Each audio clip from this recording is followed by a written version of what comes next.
On July the 6th, 1940 in Berlin, Adolf Hitler celebrated his victory in Europe. His army chief called him the greatest warlord in history. From Moscow, Hitler's collaborator, the Russian leader Joseph Stalin, had sent his congratulations. In London, the British Prime Minister Winston Churchill was isolated. In Washington, the American President Franklin Roosevelt stood aloof. In the coming 5 years, everything in the relationship between these four men would change in ways that seemed unimaginable. While their nations fought a war of weapons, these four great warlords of the 20th century fought a war of the mind. What started as a European war has developed into a war for world domination. At the heart of this private war was a series of psychological duels in which they lied, schemed, charmed, flattered, and deceived to win. What was curious was that these duels took place not between enemies, but between men who at the time were allies. Yet their behavior was egotistic, tempestuous, monstrous, and politically, despite the rosy glow in which some are seen today, always selfish. We shall never cease to persevere against them until they have been taught a lesson which they... The duels of the warlords decided the strategy for the greatest battles in history. They were also the epicenter of a seismic shift in world power. From the age of European empires to the age of two ideologically opposed superpowers, with devastating consequences for hundreds of millions of people.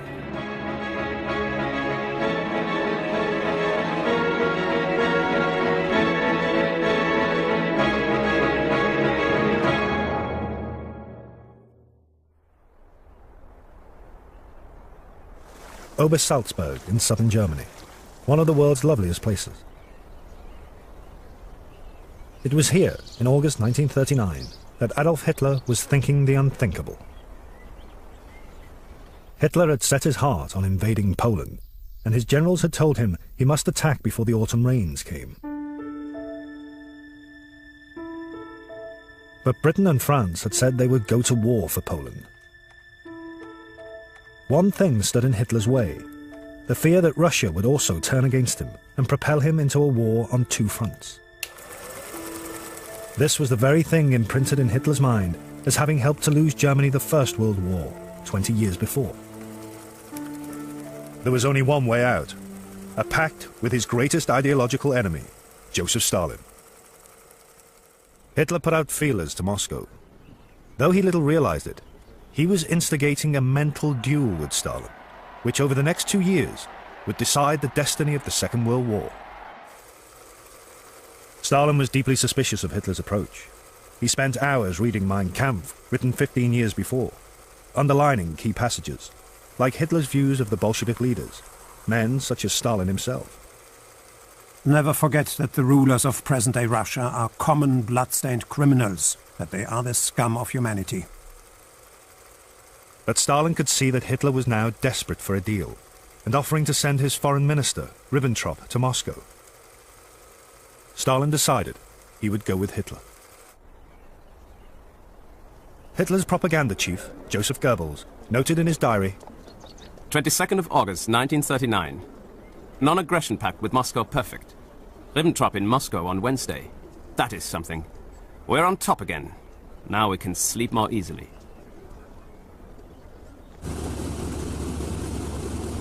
On August the 23rd, Ribbentrop landed in Moscow. But Hitler needed one piece of reassurance. He sent his personal photographer, Heinrich Hoffmann, to film Stalin's earlobes, to see whether they were ingrown and Jewish, or separate and Aryan. They were separate. Stalin passed Hitler's test.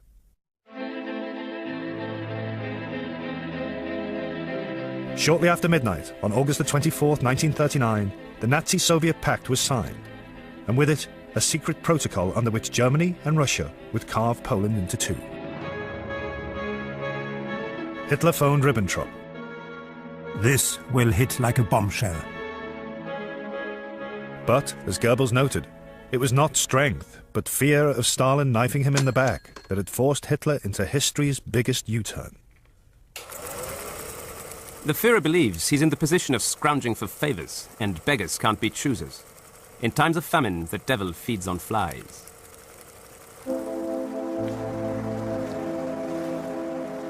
In the Kremlin, Stalin proposed a toast. I know how much the German nation loves its Führer. I should therefore like to drink his health.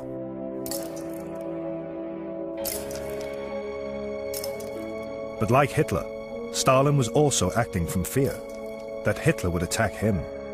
That evening he told his inner circle, Of course, it's all a game to see who can fool whom. He thinks he's outsmarted me, but actually it's I who's tricked him. Stalin had found a bedfellow for whose cunning he had held a long and sneaking admiration. Back in 1934, Stalin had observed Hitler eliminate his rivals within the Nazi Party in the so-called Night of the Long Knives. He remarked, Did you hear what happened in Germany? Some fellow, that Hitler. Splendid. That's a deed of some skill. Hitler had felt no such mutual admiration. In his early years in power, he was set on the dreams of Mein Kampf, an alliance with Britain's Sea Empire, while he expanded to the east and built his German land empire on the continent. Only when that plan had clearly failed did Hitler begin to see in Stalin someone he might do business with.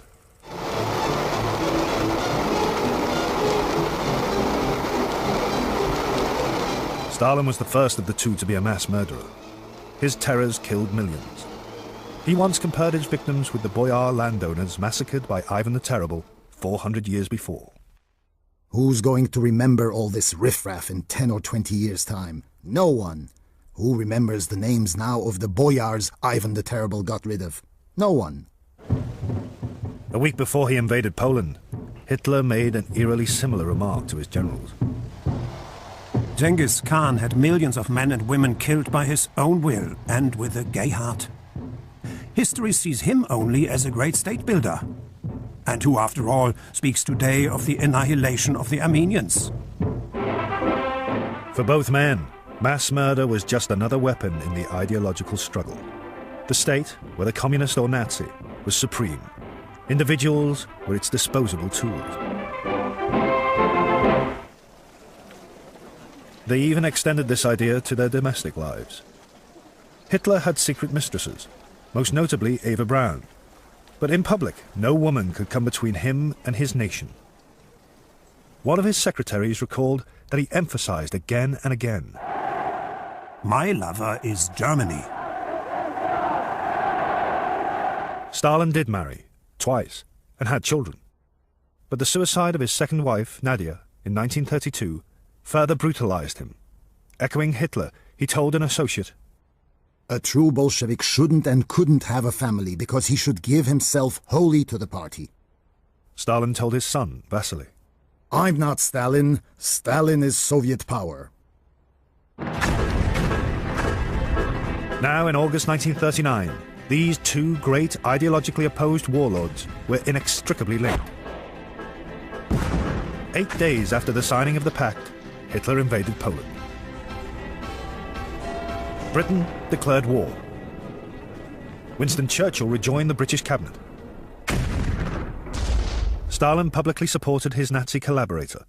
He told the world, It is not Germany who has attacked England and France, but England and France who have attacked Germany. The enslavement of Poland further united the two extreme proponents of totalitarian violence. SS units killed 60,000 Jews and members of the Polish ruling class. It was Hitler's first experience of mass murder and profoundly influenced him. It showed him his followers would actually do it. Stalin's secret police, the NKVD, long versed in mass killing, would carry out similar massacres in the east of Poland. Among their victims were more than 20,000 Polish officers and political prisoners whose bodies would be discovered 3 years later. As their secret police mutilated Poland, the two dictators faced their destinies hand in hand. Over the next 2 years, in a mind war unparalleled in world history, they would both become gripped by a series of delusions that would lead them into colossal error and the bloodiest conflict there has ever been.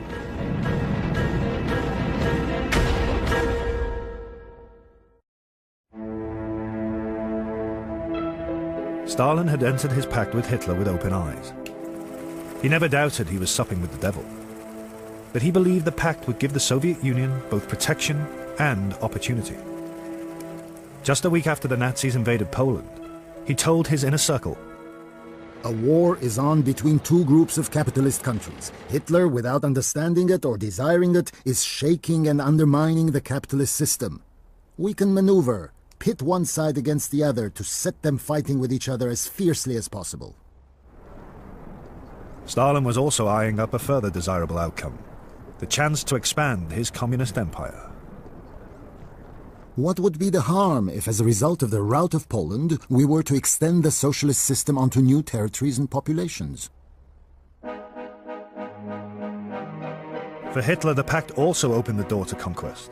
He could now turn all his energy and attention to planning the invasion of France. Joseph Goebbels noted Hitler's hopes for a long-term collaboration with Stalin. 1st of October 1939. Conference with the Führer in private. He is convinced of Russia's loyalty. After all, Stalin is said to pocket a huge profit.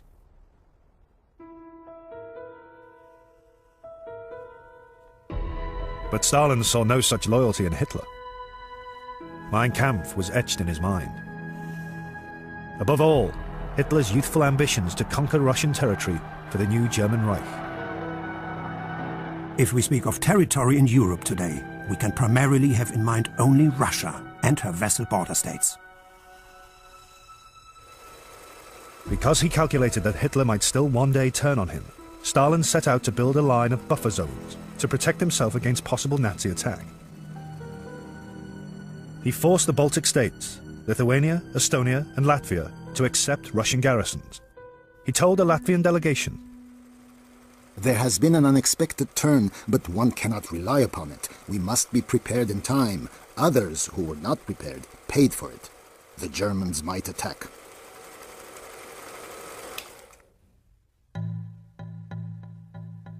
Stalin also tried to bully Finland into giving him a swathe of territory as a further buffer. The Finns refused. Stalin invaded their country. It was a disaster. Within days, thousands of frozen Russian corpses littered the snow. Finally, the Finns were beaten, but not before killing 125,000 Russian soldiers. Stalin sent in his political commissars to shoot the Soviet commanders. But the real fault was his own. His terror had got rid of the Red Army's best officers. As Goebbels noted, the Red Army's incompetence offered Hitler yet more comfort. 15th of March 1940. The Russians can never become dangerous for us. If Stalin shoots his own generals, we won't need to do it. So far, we've had nothing but advantages from our alliance with Russia.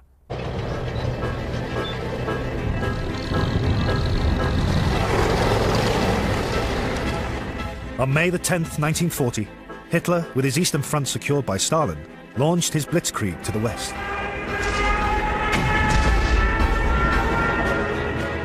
The German army sliced through France, Belgium, and Holland. The British were driven from the continent. For Hitler, it was a triumph. For Stalin, a disaster. Nikita Khrushchev, later Russia's prime minister, recalled Stalin's reaction to Hitler's lightning victories. I remember being with Stalin. He was extremely nervous. He was racing around, cursing like a cab driver. He cursed the French. He cursed the English. How could they allow Hitler to defeat them, to crush them? Stalin not only saw the superiority of the German army, he knew that the Germans sensed our weakness because of the war we had fought with Finland.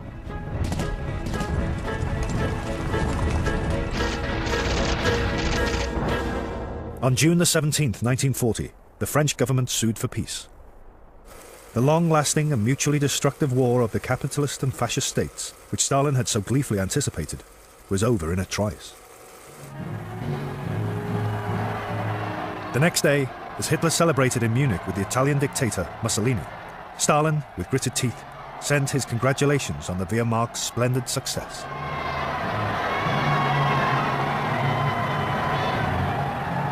For Hitler, victory had lanced a boil. Germany's defeat in the First World War had been avenged. Now, for the first time in his political life, he wanted a rest from conquest, and, reverting to his old instincts, peace with Britain. The Italian foreign minister, Count Galeazzo Ciano, was also in Munich and observed Hitler's state of mind. Hitler makes many reservations on the desirability of dismantling the British Empire, which he considers even today to be an important factor in world equilibrium. Hitler is now like the gambler who, having made a big win, would like to leave the table risking nothing more.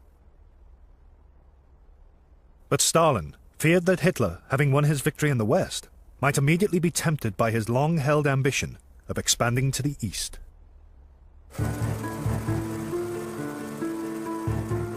Stalin now embarked on a hugely risky double strategy, going on a 10-day land grab to expand and protect his empire, while also trying not to provoke Hitler. He occupied the Baltic states and Bessarabia, the northern province of Romania. This was allowed under the Nazi-Soviet pact. But he also decided to invade another Romanian province, Bukovina. It was not assigned to Stalin under the pact. Hitler's chief of staff, General Franz Halder, noted Hitler's alarm in his diary. 25th of June 1940. The issue of Bukovina raised by Russia is new and goes beyond our agreements with the Russians.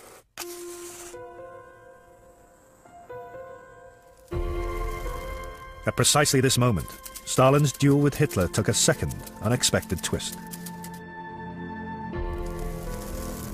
The Soviet leader received his first letter from Winston Churchill, who'd become British Prime Minister on the day Hitler launched his Blitzkrieg. It was an appeal to Stalin to beware of Hitler and come over to Britain's side. Stalin did not reply. Instead, to show Hitler his loyalty, he reported Churchill's approach to Berlin.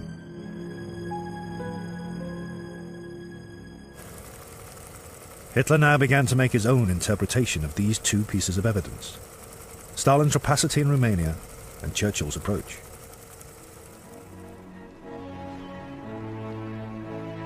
Before the war, Hitler had described to his adjutant his secretive mental processes. Bear in mind that my brain works like a calculating machine. Each person who makes a presentation to me introduces into this calculating machine a small wheel of information. There forms a certain picture or a number on each wheel. I press a button, and there flashes into my mind the sum of all this information. Now the Hitler calculating machine began to build a conspiracy theory, which would have devastating consequences. On July the 6th, 1940, Hitler, the victor in Europe, returned to Berlin to a hero's welcome. A wonderful July sun shines all over the place. An unimaginable ecstasy fills the city. The crowd roars. The station looks like a great banqueting hall. Then the Führer arrives. A roar of joy fills the station. On this day, Hitler's army chief, General Keitel, called him the greatest warlord in history. But amid his triumph, Hitler was increasingly tormented by one overriding thought. As far as he was concerned, he had won the war. So why did the British not recognize that fact and make peace with him? He began to convince himself that there must be some external factor that Britain and Churchill were relying on. A week after the Day of Glory in Berlin, General Halder recorded a momentous development in Hitler's reasoning. 13th of July, 1940. The Führer is greatly puzzled by Britain's persistent unwillingness to make peace. He sees the answer in Britain's hope in Russia.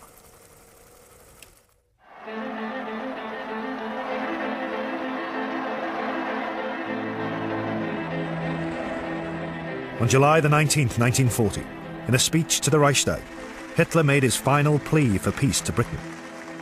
Churchill and the British were not interested. Later that day, a further wheel of information from the United States entered Hitler's mind. Franklin Roosevelt was nominated by the Democrat Party to run for president for the third time. His acceptance speech contained an attack on Nazi aggression. Hitler was now seeing spectres across the globe. 22nd of July, 1940. Führer's view. Reasons for continuation of war by Britain. 1. It hopes for a change in America. 2. It puts hope in Russia. Stalin is flirting with Britain to keep her in the war and tie us down.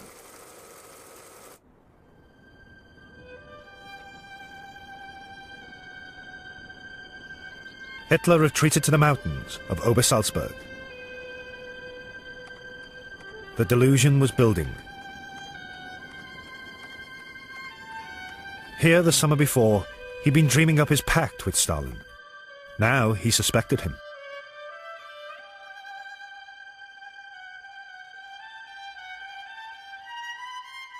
At the end of July, he announced to his generals the result of weeks of agonized reflection.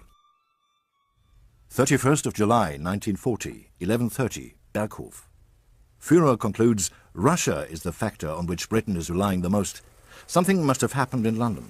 The British were completely down. Now they have perked up again. With Russia smashed, Britain's last hope would be shattered. The sooner Russia is crushed, the better. If we were to start in May 1941, we would have 5 months to finish the job. It was, as yet, only an idea. But two enormous delusions. The first that he had already won the war, and the second that some secret deal was brewing between Britain and Russia, were leading Hitler down the road to catastrophe.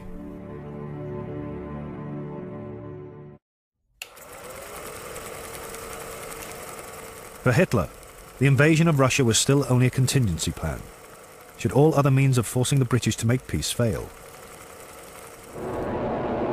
The autumn of 1940 now brought 4 long months of frustration. The RAF defeated the Luftwaffe in the Battle of Britain. Plans for a cross-channel invasion were quietly shelved.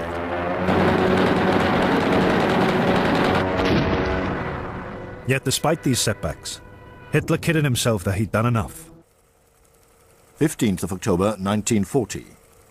Führer on military situation. War is won. Rest is mere question of time.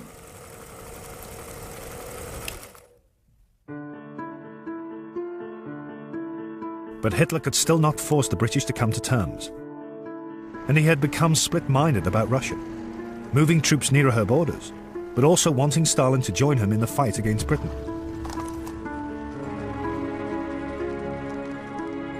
Hitler's adjutant, Major Gerhard Engel, noted in his diary, 4th of November 1940.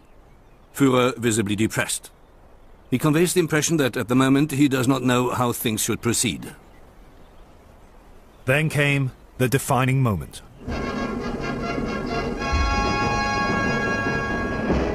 On November the 12th, 1940, the Russian Foreign Minister, Vyacheslav Molotov, arrived in Berlin at Hitler's invitation. Molotov was given the full Nazi fanfare, but the conversations that followed were tense. Hitler's purpose in summoning Molotov was to offer Russia a share in the spoils of victory if it helped him finish off the British. He told him, England's final capitulation is just a matter of time. Fragments of its empire will be left all over the world. It's time to think about division of this property without a master after our victory. But Stalin wasn't interested in joining Hitler's war or speculative carve-ups of the British Empire. His instructions to Molotov were to find out what Hitler's troops were up to in Finland and Romania, places right on his doorstep. Molotov put the questions bluntly. Hitler gave vague reassurances. Despite the superficial courtesies, Molotov's cold arrogance and his needling on the question of territory in Eastern Europe infuriated Hitler, and it reinvigorated him. 15th of November 1940. The talks had shown where the Russian plans were heading. Molotov had let the cat out of the bag. Führer was really relieved. It would not even remain a marriage of convenience.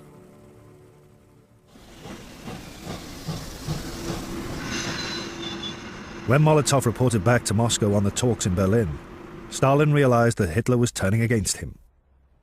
In early December, he told his generals, "We know that Hitler is intoxicated by his victories and believes that the Red Army will need at least 4 years to prepare for war. Obviously, 4 years would be more than enough for us, but we must be ready much earlier. We will try to delay the war for another 2 years." But Hitler was moving at a pace Stalin could not imagine. On December the 18th, 1940, he issued War Directive Number 23.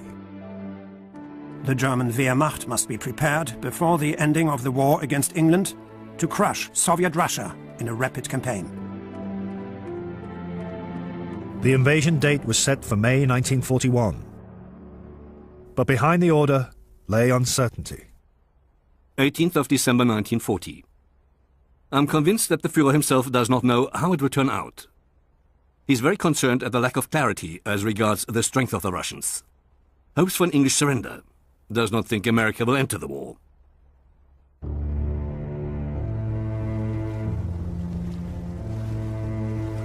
Hitler had finally made the momentous decision. A war on two fronts. The very thing he'd sought to avoid when he first made his pact with Stalin. But he'd deluded himself that one front, Britain, was already won. It simply required a knockout blow against Russia for the British to understand their defeat. Hitler's line of reasoning never began to occur to Stalin. He believed that Hitler either had to beat Churchill or make a deal with him before he could think of turning against Russia. In early 1941, he told Politburo members, "We must cherish no illusions. Fascist Germany is clearly preparing for an attack on the Soviet Union. Why does Hitler want to make an agreement with England? Because he wants to avoid war on two fronts." Stalin was trusting Hitler to act rationally. And to fight Britain and Russia at the same time was clearly irrational. But Stalin failed to realize that despite their similarities, there was one profound difference between him and Hitler, which made his perfect logic irrelevant. He himself was a methodical, calculating, hard-working man, a master of detail, personally signing death lists at one extreme, and at the other, keeping the tiniest details of gold production in his notebook. Hitler, by contrast, was at heart an idle dreamer. He once described why he loved the mountains of Obersalzberg. When I go to Obersalzberg, I'm not drawn there merely by the beauty of the landscape. I feel myself far from petty things. My imagination is stimulated.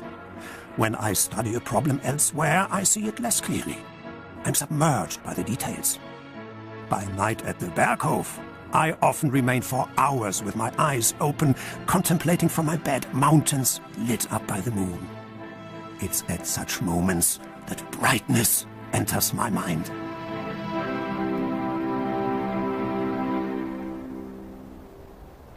For Hitler, the big idea was never to be disrupted by small facts. And having made up his mind to attack Russia for tactical reasons, the original and biggest idea of all was reasserting itself: the ideological struggle against Jews and Bolsheviks. Throughout 1940, Hitler had hardly mentioned the Jews.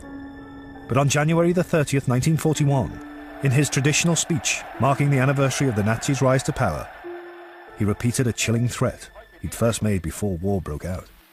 Wenn es dem internationalen Finanzjudentum in und außerhalb Europas gelingen sollte, die Völker noch einmal in einen Weltkrieg zu stürzen, dann wird das Ergebnis nicht die Bolschewisierung der Erde und damit der Sieg des Judentums sein, sondern die Vernichtung der jüdischen Rasse in Europa.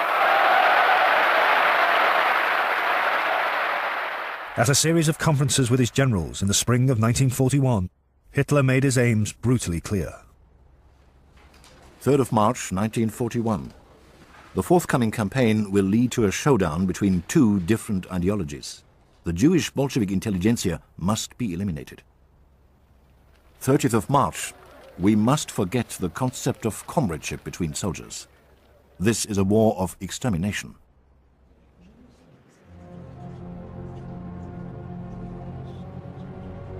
While Hitler planned his annihilation, Stalin still believed he had at least a year to prepare. On April the 13th, 1941, he moved to protect his back, signing a pact with Hitler's ally, Japan. Stalin was thrilled with his coup and got happily tipsy with the Japanese foreign minister, Matsuoki. But he was still following his double strategy. As he said goodbye to Matsuoki, the German military attaché in Moscow was present. Stalin told him, "We must remain friends, and you must now do everything to that end. We will stay friends with you, whatever happens." But Stalin knew such long-term friendship was a fantasy. Soon after, he told graduates of Moscow's military academy, "There will be war, and the enemy will be Germany." But that war would not happen yet. Up until this point, Stalin's reasoning was irreproachable. He'd foreseen the eventual conflict with Germany and was steadily preparing for it.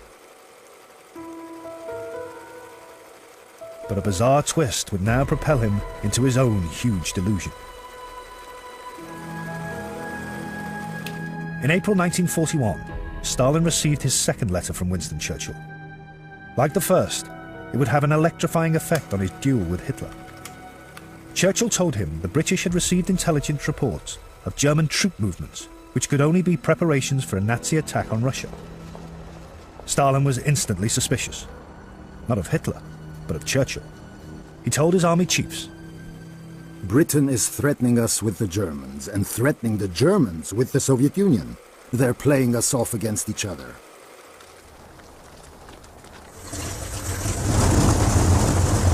Then on May the 10th, 1941, in one of the war's strangest moments, Hitler's deputy, Rudolf Hess, took off from Germany in a Messerschmitt fighter, flew across the North Sea, and parachuted to the ground in Scotland. At that time, Stalin's assistant, present at his key meetings, was Yuri Chidayev, who noted down and later typed up everything Stalin said. From Chidayev's secret, unpublished record, it is possible to piece together how Churchill's message and Hess's flight began to lead Stalin towards a conspiracy theory, which would have immensely destructive consequences for his country. 3 days after Hess landed, Chidayev recorded the interpretation Stalin gave of these two events. On the one hand, Churchill sends us a personal message in which he warns us about Hitler's aggressive intentions. And on the other hand, the British meet Hess, who is undoubtedly Hitler's confidant. What is the conclusion then? Apparently, when Churchill sent us his personal warning, he believed that we would activate our military machine. Then Hitler would have a direct and fair reason to launch a preventive crusade against the Soviet Union. In Stalin's eyes, Churchill's warning was deliberately designed to provoke a war between Germany and Russia. And Churchill was meeting Hess to tell Germany it should strike first. As he brooded on this idea, Stalin concluded that Churchill was not the only provocateur. On June the 5th, he told his military chiefs, "England, France, and America see in Germany the only hope to get rid of Bolshevism, and therefore help the Nazis in all possible ways in their crusade to the East."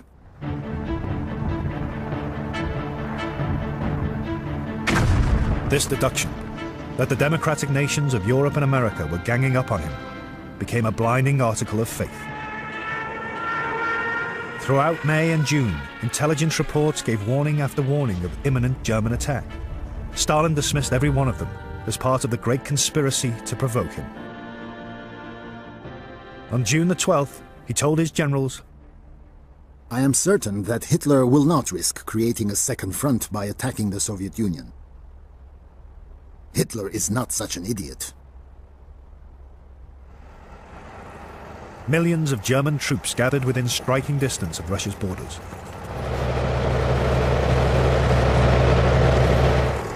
Operation Barbarossa, as it was now called, was scheduled for 10 days' time, June the 22nd.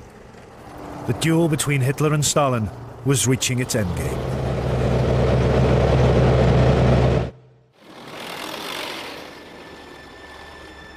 As Operation Barbarossa drew near, Hitler convinced himself he was fulfilling his destiny.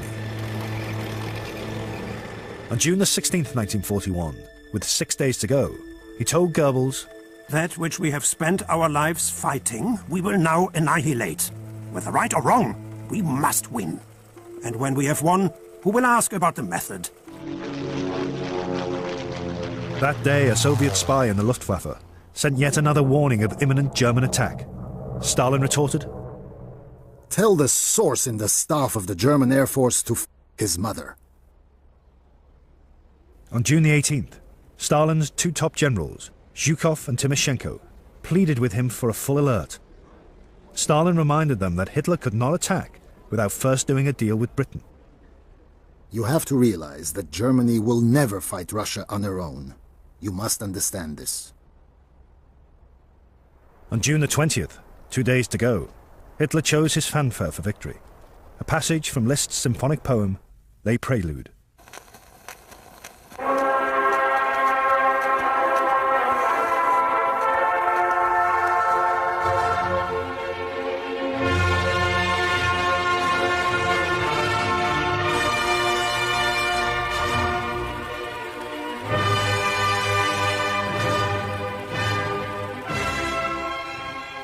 Though Stalin still refused to see it coming, it was now apparent to his closest associates that the Nazis were on their way. On June the 21st, one of them, Georgy Dimitrov, was in Moscow. Rumors of an impending attack are multiplying on all sides. Have to be on guard. Called Molotov this morning. Molotov says the situation is unclear. There is a major game underway.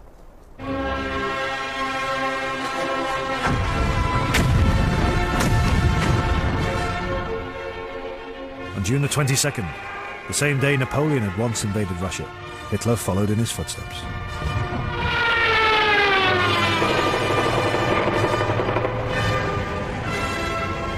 At 3:30 a.m., the attack begins. The greatest deployment in world history. The Führer is as if released from a bad dream, the nearer we get to the decisive moment. All his tiredness seems to disappear. I'm given a deep insight into his thoughts. We have no option but to attack. This cancerous abscess must be cauterized.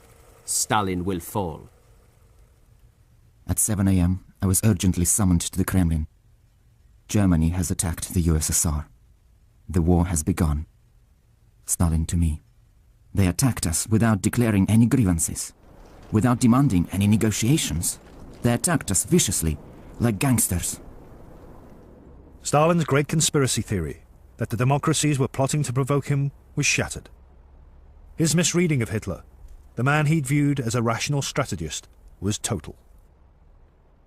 Hitler had completed an extraordinary mental journey. A year before, he had seen the invasion as a tactic to make Britain crumble. Now the ideology with which he had set out 20 years before had once again taken pride of place. He wrote to his Italian ally, Benito Mussolini, Let me say one more thing, Duce. Since I struggled through to this decision, I again feel spiritually free. The partnership with the Soviet Union was often very irksome to me, for in some way or other it seemed to me to be a break with my whole origin, my concepts, and my former obligations. I am happy now to be relieved of these mental agonies.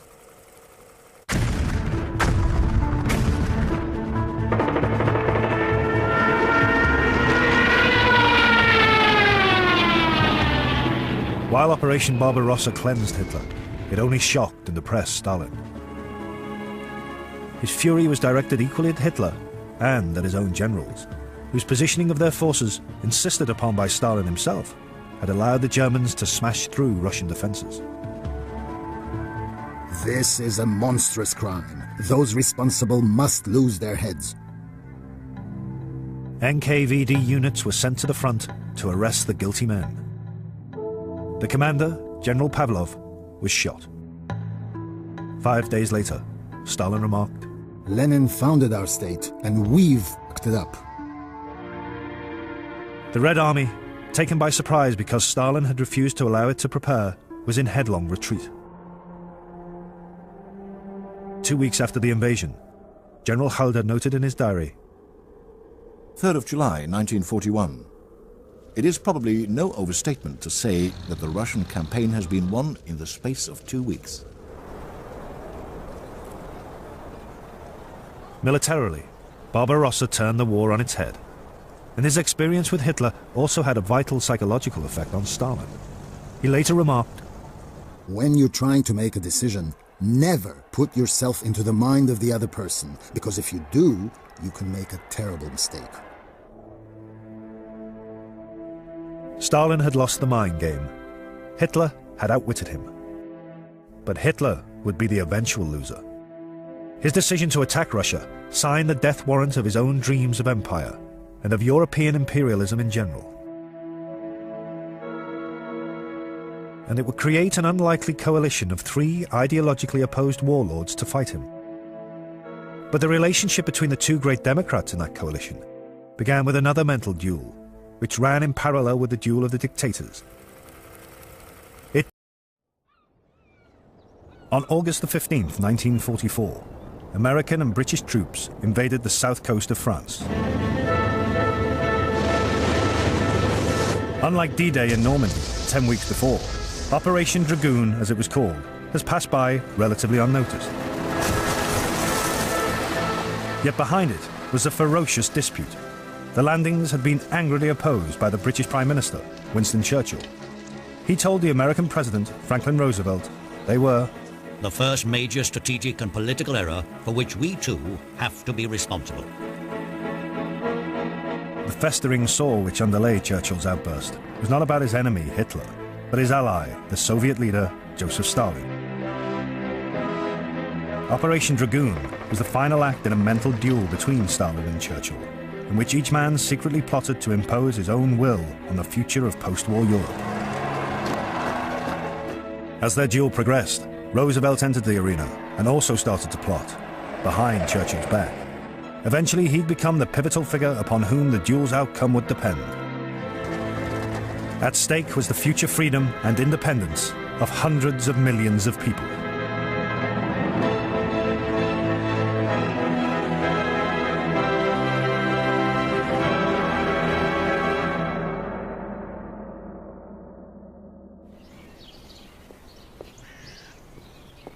On the evening of Saturday, June the 21st, 1941, Winston Churchill held a dinner party at Chequers, the Prime Minister's country residence, in the Chiltern Hills outside London. Conversation was dominated by reports that Hitler was about to tear up his pact with Stalin and invade Russia. Among the guests was Churchill's private secretary, John Colville. The PM says he will go all out to help Russia. I said that for him, the arch anti-communist, this was bowing down in the House of Rimmon. He replied that he had only one single purpose, the destruction of Hitler, and his life was much simplified thereby. If Hitler invaded hell, he would at least make a favourable reference to the devil. In the small hours of June the 22nd, 3 million Nazi troops smashed their way into Russia. Immediately, the arch anti-communist welcomed Stalin as an ally. But Stalin remained suspicious of Churchill and believed that what he really wanted was for Germany and Russia to destroy each other. Churchill, for his part, feared that Stalin would do another deal with Hitler. In December 1941, the British Foreign Secretary, Anthony Eden, went to Moscow to start negotiations for a formal treaty with Russia, which would try to dispel these mutual suspicions.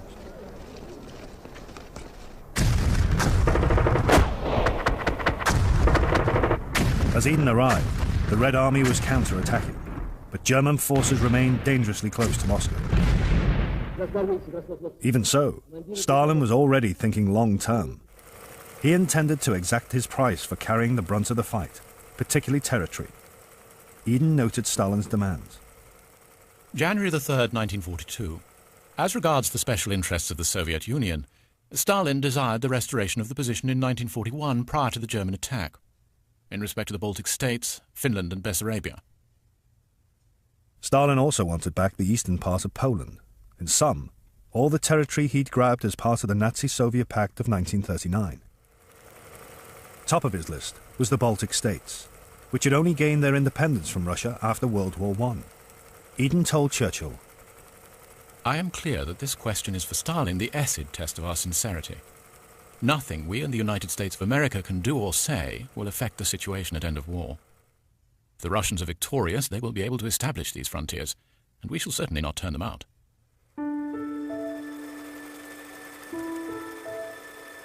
Initially, Churchill was horrified by any thought of conceding to Stalin's demands. He replied to Eden, "The 1941 frontiers of Russia were acquired by acts of aggression in shameful collusion with Hitler. The transfer of the people of the Baltic states to Soviet Russia against their will be contrary to all the principles for which we are fighting this war. I know President Roosevelt holds this view as strongly as I do." These principles had been enshrined in the Atlantic Charter, which Roosevelt and Churchill had agreed during their meeting in Newfoundland in August 1941.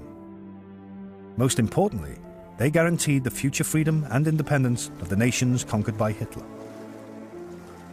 But Eden argued that what mattered more than principles was Stalin's cooperation, both now and in the future.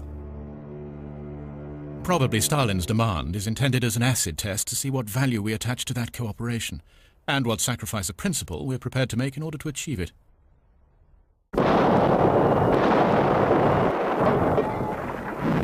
In the coming weeks, Churchill's attitude began to be coloured by disastrous turns in the war. In the Far East, Singapore had fallen to the Japanese. The Battle of the Atlantic was grim. Finally, Churchill did an about-turn.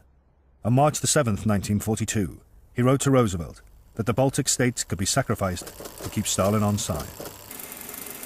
"The increasing gravity of the war has led me to feel that the principles of the Atlantic Charter ought not to be construed so as to deny Russia the frontiers she occupied when Germany attacked her." The next day, the British ambassador to Washington, Lord Halifax, was summoned to the White House to discuss Churchill's cable.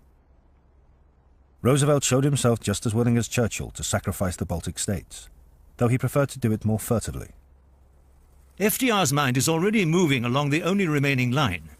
That is of saying to Stalin that we all recognize his need for security, that to put anything on paper now is impossible, that future of Baltic states clearly depends upon Russian military progress, and that neither United States nor Great Britain would or could turn them out. Why then should Stalin worry?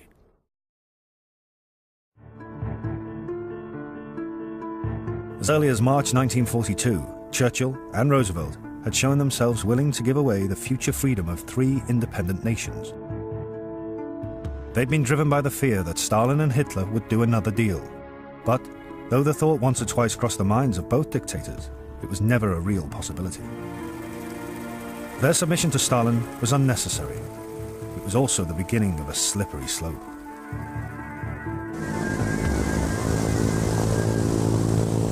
In May 1942, Stalin's foreign minister, Vyacheslav Molotov, dashingly clad in his flying gear, landed in Scotland. The first trip to Britain by a top Bolshevik since the Revolution. Having nipped back into his plane to change into his suit, he took the train down to London. There he was to finalize the treaty between Britain and Russia, which would conclude the negotiations begun in Moscow 5 months before.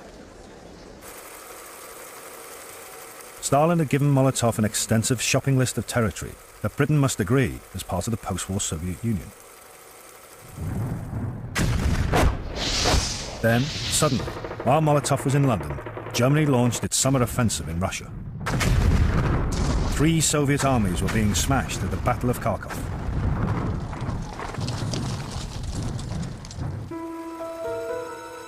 Stalin's priorities instantly changed. He was desperate for military help from the British and Americans. He cabled Molotov to sign the treaty and stop arguing about territory. That would look after itself. 24th of May, 1942. The question of future borders will be decided by force. The military relief Stalin wanted was a cross-channel invasion of France as a second front against Hitler. But Churchill believed it was premature and would be a disaster against the heavily defended French coast. In August 1942, he flew to Moscow to tell Stalin the invasion had to be delayed.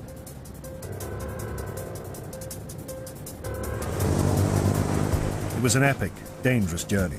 some 40 hours flying in a stripped-out American bomber via Gibraltar, Cairo, and Tehran in 4 long overnight stretches. His first steps on Russian soil came with a Churchillian rallying cry. We will continue hand in hand like comrades and brothers until every vestige of the Nazi regime has been beaten into the ground. General Alan Brooke, the British Chief of Staff, accompanied Churchill. He recorded this first ever face-to-face meeting of any of the other warlords with Stalin. August the 13th, 1942. The two leaders, Churchill and Stalin, are poles apart as human beings, and I cannot see a friendship between them, such as exists between Roosevelt and Winston. Stalin is a realist, with little flattery about him. Facts only count with him. Plans, hypotheses, future possibilities mean little. At their first meeting, Churchill said the invasion of France must be postponed till 1943. He then projected a vision of his alternative plan. He told Stalin that first the Allies would land in the northwest of Africa and drive the Germans out. Then he drew a map in the shape of a crocodile. The hard snout, he explained, was the heavily defended coast of France. Churchill said that rather than invade there, he wanted to attack Hitler in what he called the soft underbelly of Europe, the Adriatic and the Balkans. Stalin questioned him curtly, but politely. The next day, Stalin's mood turned vicious. He accused the British of cowardice. You British are too afraid to fight the Germans. If you tried it like us Russians, you would not find it so bad. Churchill reacted with eloquent fury. I have come all round Europe in the midst of my troubles. Yes, Mr. Stalin, I have my troubles as well as you, hoping to meet the hand of comradeship. And I am bitterly disappointed I have not that hand. Later that night, Churchill told his staff he would leave Moscow forthwith. But Stalin had been impressed by Churchill's passion, and on the third night, a banquet at the Kremlin broke the ice. From the beginning, vodka flowed freely and one's glass kept being filled up. The tables groaned under every description of hors d'oeuvre and fish, etc. Molotov was opposite Stalin and started proposing toasts within 5 minutes of our having sat down. These toasts went on continuously.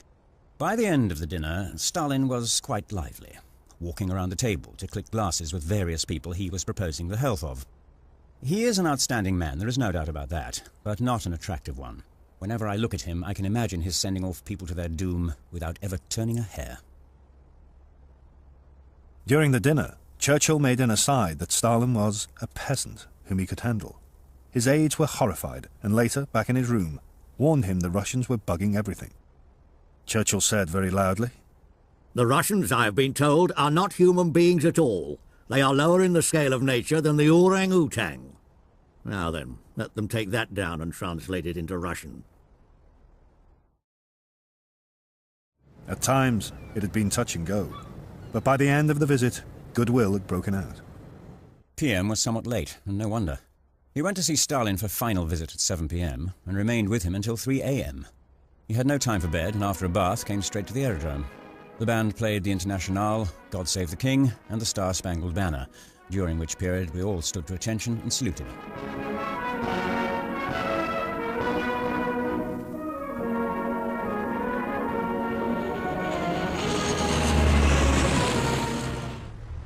As Churchill returned to his war-torn country, he believed he had at least established a working relationship with Stalin.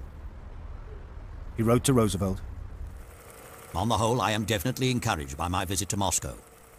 Now they know the worst, and having made their protest, are entirely friendly. But just 2 months later, an extraordinary message from Stalin to his ambassador in London showed that Churchill's optimism was illusory. Stalin remained deeply suspicious of what he saw as Britain's lack of military support, and repeated his long-held fears of Churchill's secret motives. We in Moscow get the impression that Churchill is aiming at the ultimate defeat of the Soviet Union, in order then to come to some agreement with Germany at the expense of our country. Stalin even suggested that Churchill was intending to use Hitler's deputy, Rudolf Hess, who was in British captivity, as a negotiating lever with the Nazis. In the coming months, military success pushed political suspicion for a while to one side.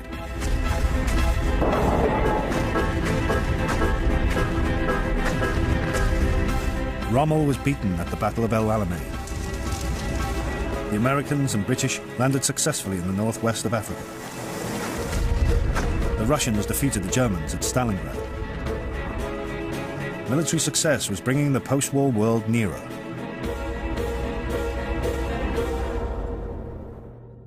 Then, in April 1943, a shocking discovery put the shape of that world into sharp relief.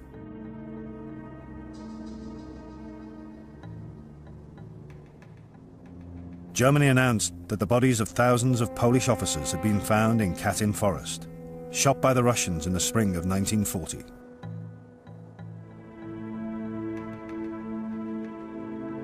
Moscow angrily rejected the claims as Nazi propaganda. But at a private lunch, Churchill said, "Alas, the German revelations are probably true. The Bolsheviks can be very cruel." Katyn had a devastating series of knock-on effects. The London-based Polish government in exile, the government for which Britain had gone to war, suspected the Russians were guilty and demanded an investigation by the International Red Cross. Stalin said the demand by the London Poles was a hostile act against the Soviet Union. He already disliked them, as they stood for a free and independent Poland. He now used the row over Katyn as an excuse to break off relations with them.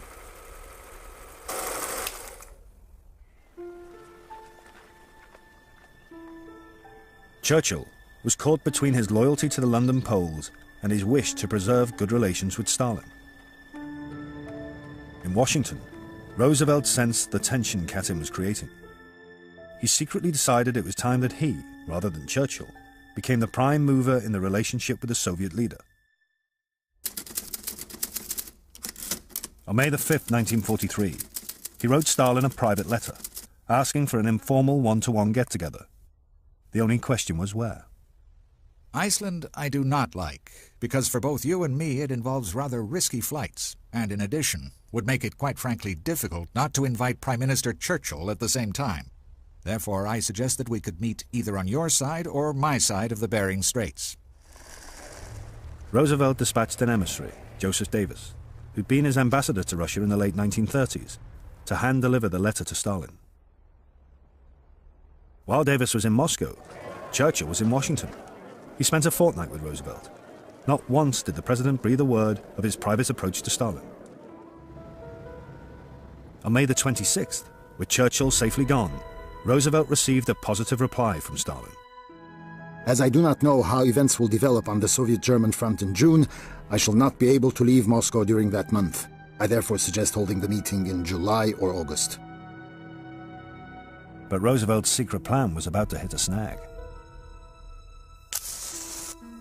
He and Churchill had decided to postpone the invasion of France to 1944. They believed British and American forces were still not strong enough to beat the German defenses. Stalin responded angrily to his allies' delay. The Soviet government cannot align itself with this decision, which was adopted without its participation. Churchill was worried by Stalin's hostile reaction. And by now he had also got wind of Roosevelt's secret letter. He tried to flush Roosevelt out. All this makes me anxious to know anything you may care to tell me about your letter sent to Stalin by Mr. Davis, and the answer which has been received from him. I will, of course, come anywhere you wish to a rendezvous. Churchill still had no inkling he was to be excluded. Finally, Roosevelt came clean. On June the 24th, his special envoy in London, Averell Harriman, went to Downing Street and told Churchill what had been going on. Churchill was shattered. He rang his Foreign Secretary, Anthony Eden. Went round to see Winston at midnight at his request. Found him considerably upset by a message from FDR that his projected meeting will be à deux. Churchill not only felt personally betrayed, he could also sense the blow to British power. And he could see that Roosevelt, in trying to hijack the relationship with Stalin, was taking the first steps to an American-Russian partnership which would determine the future world. The next day, controlling his emotions as best he could, he wrote one of the most important letters of his life. Former naval person to President, personal and secret. Averell told me last night of your wish for a meeting with Uncle Joe in Alaska à deux. You must excuse me expressing myself with all the frankness that our friendship and the gravity of the issue warrant. I do not underrate the use that enemy propaganda would make of a meeting between the heads of Soviet Russia and the United States at this juncture, with the British Commonwealth and Empire excluded. It would be serious and vexatious, and many would be bewildered and alarmed thereby. Nevertheless, whatever you decide, I shall sustain to the best of my ability here.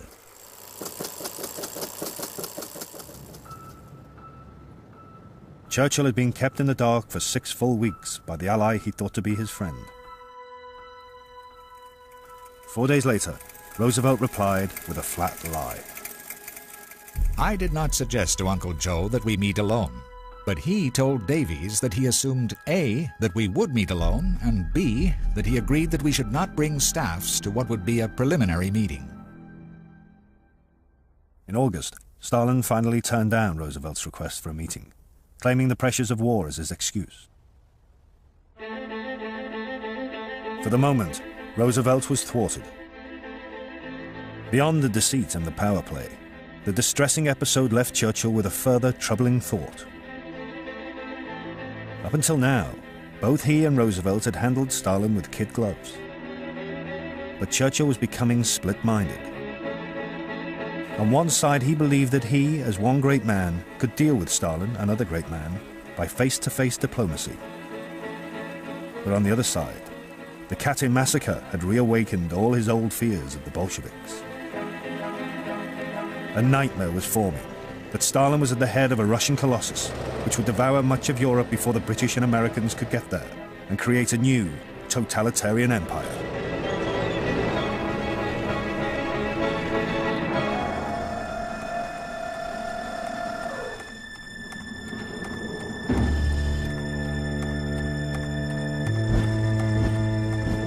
Churchill had long feared that a cross-channel invasion against the heavily defended French coast would bring dreadful carnage.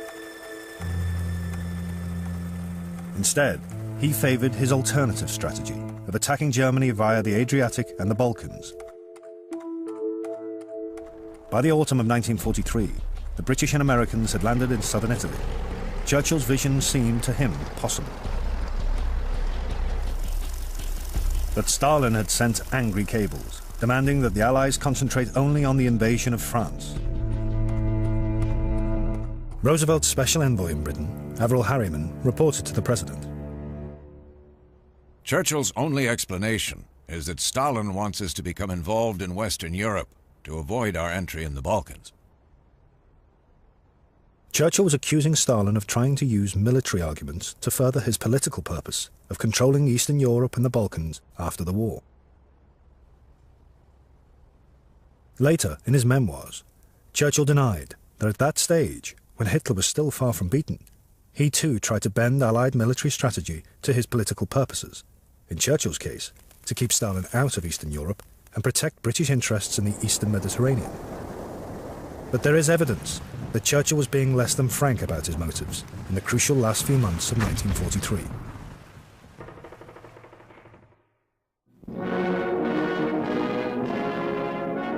In August 1943, the British and Americans met at Quebec to decide the next stage in the war. Churchill knew it would be fatal to suggest to Roosevelt that they should try to beat the Russians to the Balkans and Eastern Europe for political reasons. To Roosevelt, that would smack of the European imperialism he loathed. So Churchill argued for his alternative strategy on purely military grounds. But one chance remark revealed his inner thoughts.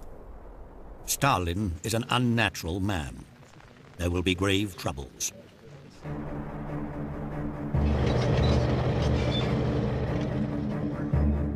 At Quebec, Churchill reluctantly agreed to the American view that preparations for the invasion of France should take precedence over his alternative strategy.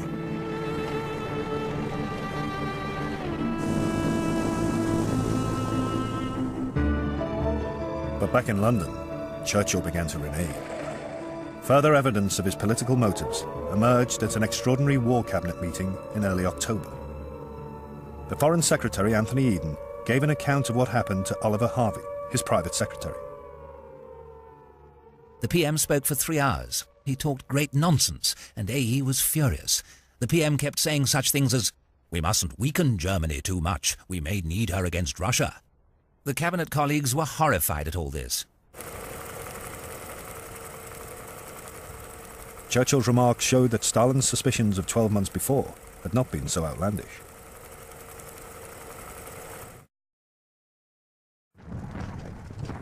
Churchill now sanctioned a British operation against the island of Rhodes. Capturing Rhodes was a vital stepping stone in his alternative strategy. He hoped that it would bring Turkey into the war, providing an easy gateway to Eastern Europe. The American chiefs of staff thought it a wasteful diversion. Churchill pleaded his case to Roosevelt. I am sure that the omission to take Rhodes at this stage, and the ignoring of the whole position in the Eastern Mediterranean, would constitute a cardinal error in strategy. On military grounds, Churchill's chief of staff, General Brooke, was not against the operation. But why risk a row with Roosevelt? I am slowly becoming convinced that in his age, Winston is becoming less and less balanced. I can control him no more. He has worked himself into a frenzy of excitement about the Rhodes attack, has magnified its importance so that he can no longer see anything else, and has set his heart on capturing this one island, even at the expense of endangering his relations with the President.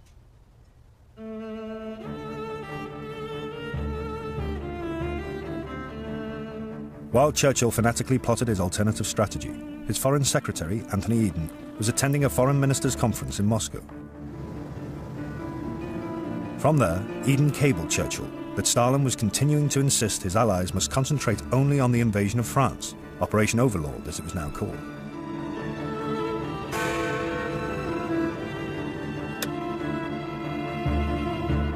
Churchill was livid.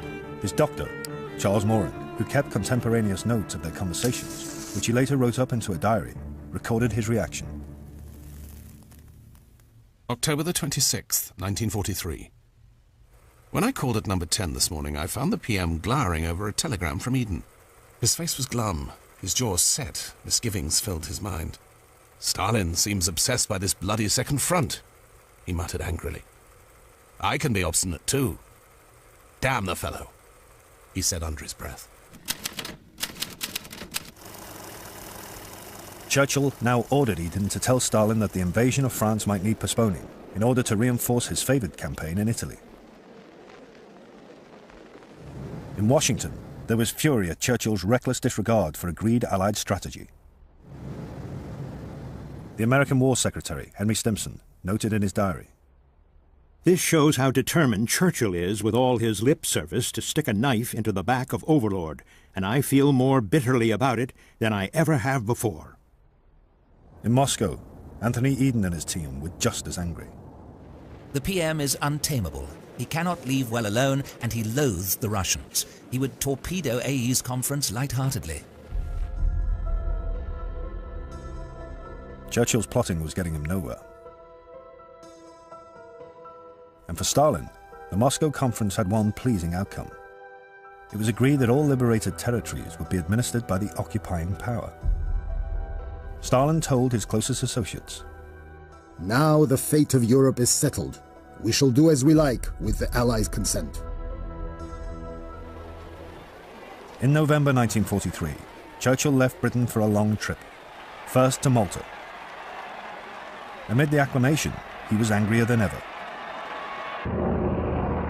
His campaign in the eastern Mediterranean was failing.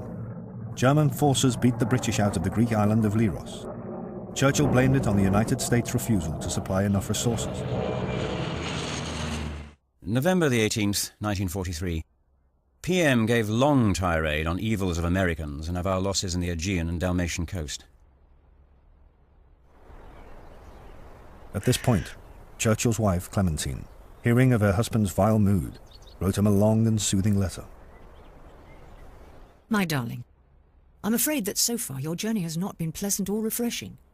Your cold must have made you miserable and uncomfortable, and then I know Leros must cause you deep unhappiness.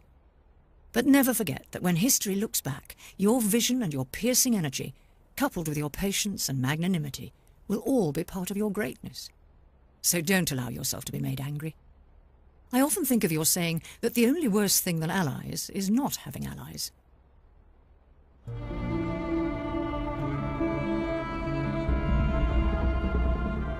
From Malta, Churchill flew to Cairo. He was feeling better, and Clementine's letter helped to restore his spirits. Roosevelt had also travelled to Cairo, and, once in his presence, Churchill, as always, succumbed to his charms. He told his daughter, Sarah, "I love that man." But Roosevelt refused all Churchill's pleas to discuss his alternative strategy. He continued to suspect Churchill's imperialist motives and told him, "Winston, you have 400 years of acquisitive instinct in your blood, and you just don't understand how a country might not want to acquire land somewhere, even if they can get it. A new period has opened in the world's history, and you will have to adjust yourself to it." It was said teasingly, but threw Churchill into despair. He told Harold Macmillan, the British minister in North Africa, "Germany is finished, though it may take some time to clean up the mess. The real problem is Russia. I can't get the Americans to see it."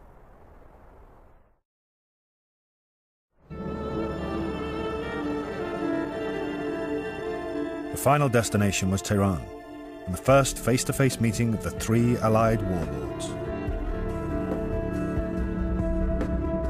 This would be the defining moment in the Churchill-Stalin duel, with Roosevelt the pivotal figure. For the president, the problem was now Churchill and his backsliding on the invasion of France.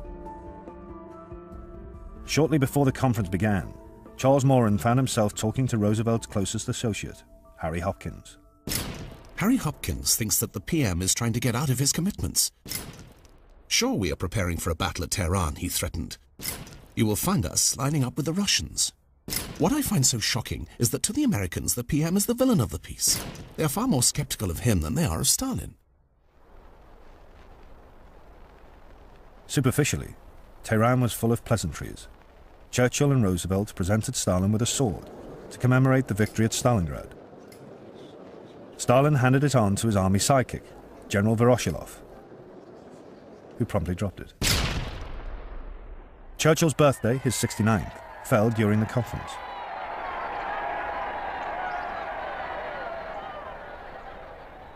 He hosted a splendid dinner, and Roosevelt gave him a valuable Cachan bowl with a note. "With my affection, may we be together for many years." In this gathering of great men, Churchill's ambivalence towards Stalin re-emerged. He believed again he could do deals with him, and secretly agreed, without telling the London Poles, that Russia should have the part of eastern Poland it had gained under the Nazi-Soviet pact. Poland would be compensated with land from Germany. Roosevelt, fearing the potential reaction of Poles in America, did not want to be directly involved in the deal, but privately went along with it. Also, Churchill and Roosevelt confirmed to Stalin they would not oppose the Baltic states becoming part of the post-war Soviet Union. But when it came to the overriding issue of military strategy, on which Churchill believed the rest of Eastern Europe's future might depend, he was out on a limb. Stalin and Roosevelt insisted there should be no delay in Operation Overlord. Roosevelt then left Stalin the choice of which supporting operation the British and Americans should prepare: the Eastern Mediterranean, as Churchill wanted, or a follow-up invasion of southern France. Stalin declared, "Our directive should stipulate, in conformity with the desires of the Russians, an invasion in the south of France. The operations in the Mediterranean, of which Churchill speaks, are merely diversionary." It was the killer blow. That night, after he finally lost the argument, Churchill returned to his room with Charles Moran. Now his other image of Stalin took over again, the future totalitarian oppressor. He pulled up abruptly, so that he stood looking down at me, his eyes popping. "I believe man might destroy man and wipe out civilization. Europe would be desolate, and I may be held responsible." Until he came here, the PM could not bring himself to believe that face-to-face with Stalin, the democracies would take different courses. Now he sees he cannot rely on the president's support. What matters more, he realizes that the Russians see this too. Stalin will be able to do as he pleases. Will he become a menace to the free world? Another Hitler? the PM is appalled by his own impotence. Churchill was defeated. Events in the coming months rubbed salt in his wounds. As the Red Army raced into Poland, the British and Americans were ground down in a long, hard slog in Italy. D-Day, the invasion of France, which Churchill had opposed for so long, drew near. He was a disappointed man. May the 7th, 1944. He looked very old and very tired. He said he could still always sleep well, eat well, and especially drink well, but that he no longer jumped out of bed the way he used to, and felt as if he would be quite content to spend the whole day in bed. I have never yet heard him admit that he was beginning to fail.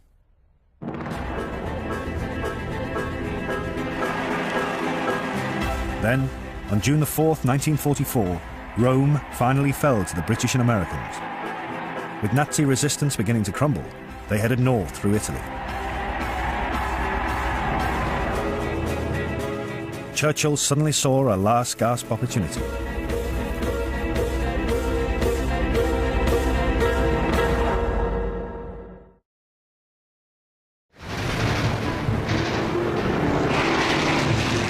D-Day, June the 6th, 1944. The invasion of France was underway, with far fewer immediate casualties than Churchill had ever imagined possible.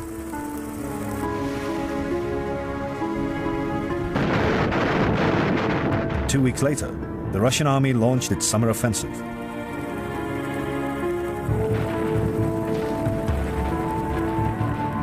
While the British and Americans slugged their way through France, there seemed every prospect that all of Eastern and Central Europe would fall to Stalin, as Churchill had long feared.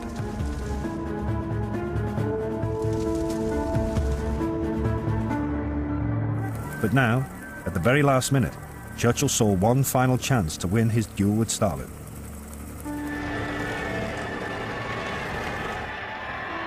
After the fall of Rome, many of the British and American troops in Italy were supposed to be switching to the invasion of southern France, Operation Dragoon, which had been agreed at Tehran and was scheduled for mid-August.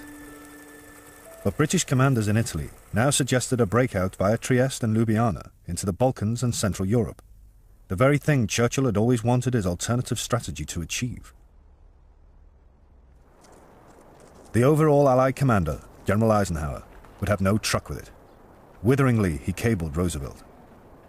Wandering off overland via Trieste and Ljubljana, repeat, Ljubljana, is to indulge in conjecture to an unwarranted degree at the present time.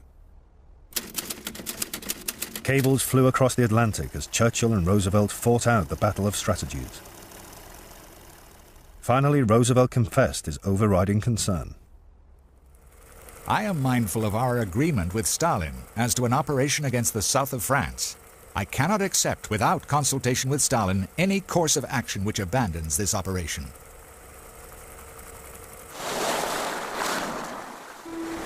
Churchill was enraged. Yet again, Stalin was dictating events. The planned invasion of southern France seemed to him pointless. On June the 30th, he drafted the strongest words he had ever written to the president. I cannot exaggerate the seriousness of this issue. The whole campaign in Italy is being ruined. If my departure from the scene would ease matters by tendering my resignation to the king, I would gladly make this contribution. But I fear that the demand of the public to know the reasons would do great injury to the fighting troops in the Mediterranean. But no one contemplated that everything that was hopeful in the Mediterranean should be flung on one side, like the rind of an orange, in order that some minor benefice might come to help the theatre of your command. So strong was the language that Churchill, having drafted it, sat on the cable. That night he met his military chiefs. General Brooke now realized the argument would get the British nowhere. June the 29th, 1944. Just back from a meeting with Winston. I thought at first we might have trouble with him. He looked like he wanted to fight the president. However, in the end, we got him to agree to our outlook, which is, all right, if you insist on being damned fools, sooner than falling out with you, which would be fatal, we shall be damned fools with you, and we shall see that we perform the role of damned fools damned well. A new telegram was drafted. Churchill reluctantly conceded, but told Roosevelt the decision was The first major strategic and political error for which we too have to be responsible. It was the first time Churchill had admitted to Roosevelt his ulterior, political motive. And as for consulting Stalin, what would be the point? As Churchill put it, with pained understatement. On a long-term political view, Stalin might prefer that the British and the Americans do their share in France in the very hard fighting that is to come, and that East, Middle and Southern Europe should fall naturally into his control.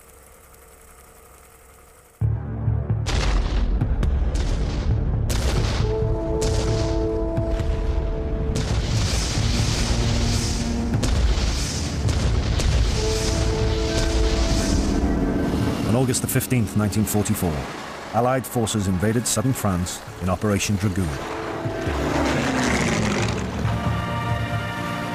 Militarily, the invasion was a success, reinforcing the push through France. As to whether Churchill's alternative strategy could have been more successful, opinion is divided. But one man agreed with him, Mark Clark, the top American general in Italy. After the war, Clark wrote, "The weakening of the campaign in Italy in order to invade southern France instead of pushing on into the Balkans was one of the outstanding mistakes of the war. Stalin knew exactly what he wanted, and the thing he most wanted was to keep us out of the Balkans. A campaign that might have changed the whole history of relations between the Western world and the Soviet Union was permitted to fade away."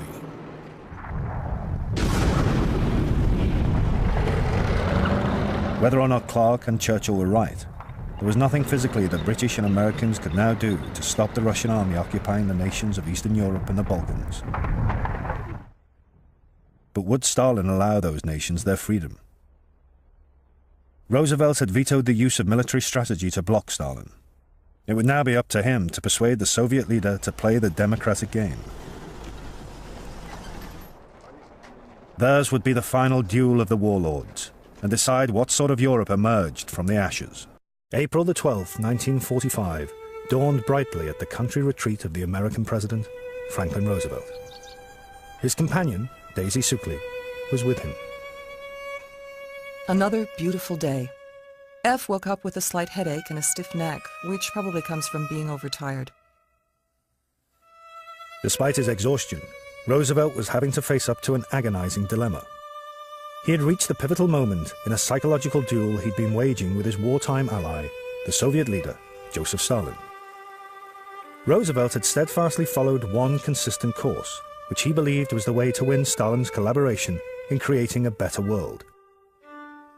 He'd once put it like this: "I think if I give Stalin everything I possibly can and ask nothing from him in return, noblesse oblige, he won't try to annex anything, and will work with me for a world of peace and democracy." Now, as the war entered its final stage, Roosevelt's great gamble with Stalin hung in the balance.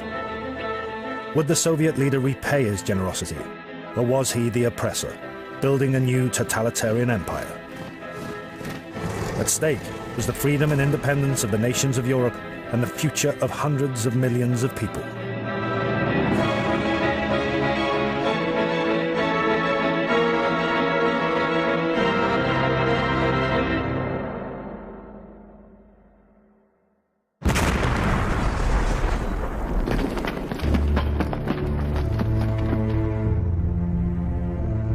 On July the 20th, 1944, fate decreed that the war would be fought to the bitter end.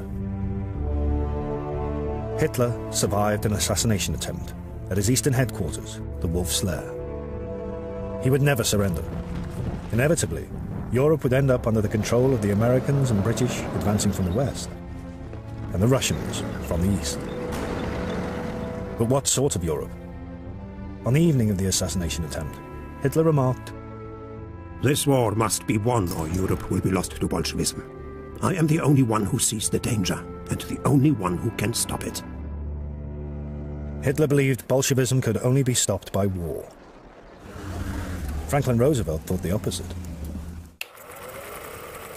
From the moment Russia was forced into war in 1941, Roosevelt had instinctively understood that he and Stalin would emerge as the two leaders, of the two powers upon whom long-term peace would depend. but culturally and politically, they were a world apart. Roosevelt was an American patrician, brought up in luxury and educated at Harvard. Stalin, a cobbler's son, beaten by his father, his university the cells of revolution. In the 1930s, Roosevelt was the optimistic face of America's New Deal. Stalin, the paranoid orchestrator of Russia's terror. Despite these differences, Roosevelt believed it was possible to persuade Stalin, by using the carrot, not the stick, to adopt a more democratic view of the world. He also believed that he, an American progressive, rather than anyone tainted by old-fashioned European imperialism, was the man to do it. As early as spring 1942, he'd written to Churchill, Stalin hates the guts of all your top people. He thinks he likes me better, and I hope he will continue to do so. For over 2 years, Roosevelt conducted his relationship with Stalin via messages and intermediaries. Then, in November 1943, at the Tehran Conference, he finally met him face to face.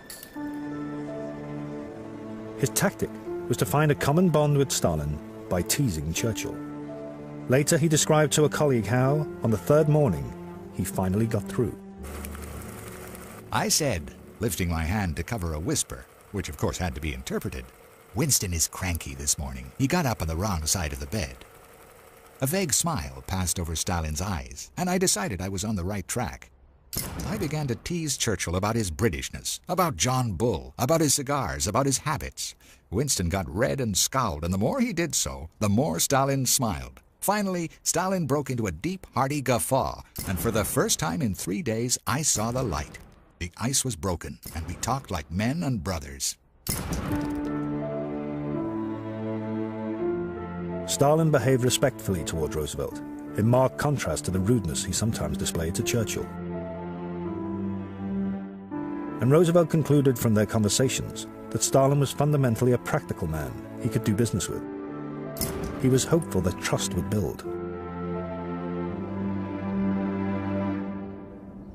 In July 1944, he was relaxing at his country house, Hyde Park, with his close companion and confidant, Daisy Suckley, who kept a detailed diary of her conversations with the president. July 3rd, 1944. I told the P that his relations with Stalin are one of the great triumphs of his career, and only the future can tell how much that relationship is going to count in rebuilding our shattered world. Before they met, there was doubt and suspicion on Stalin's part, and also probably on the P's. Now there is the basis for talking, for working things out together. The P smiled at me and said he keeps his fingers crossed.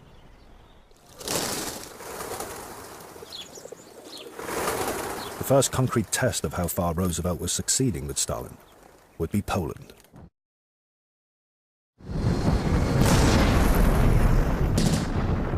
By the summer of 1944, Russian forces were smashing through Poland in their drive towards Germany.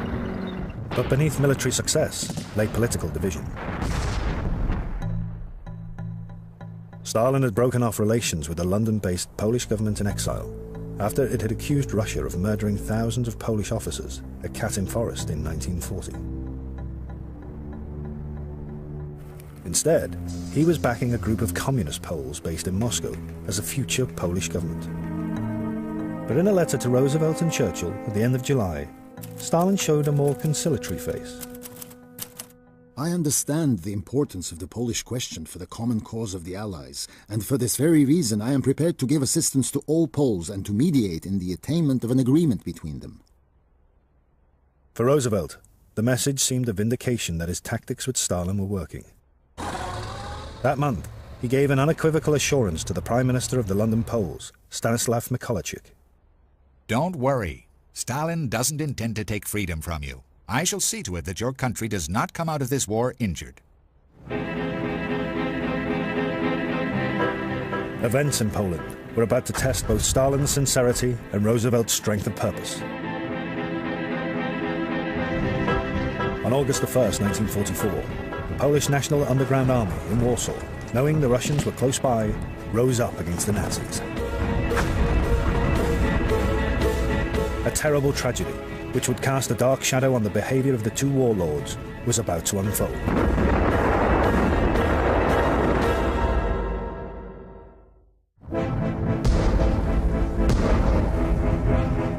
By the end of July 1944, Allied forces from both east and west had their sights on Germany. After the D-Day landings, the British and Americans were about to break out of Normandy.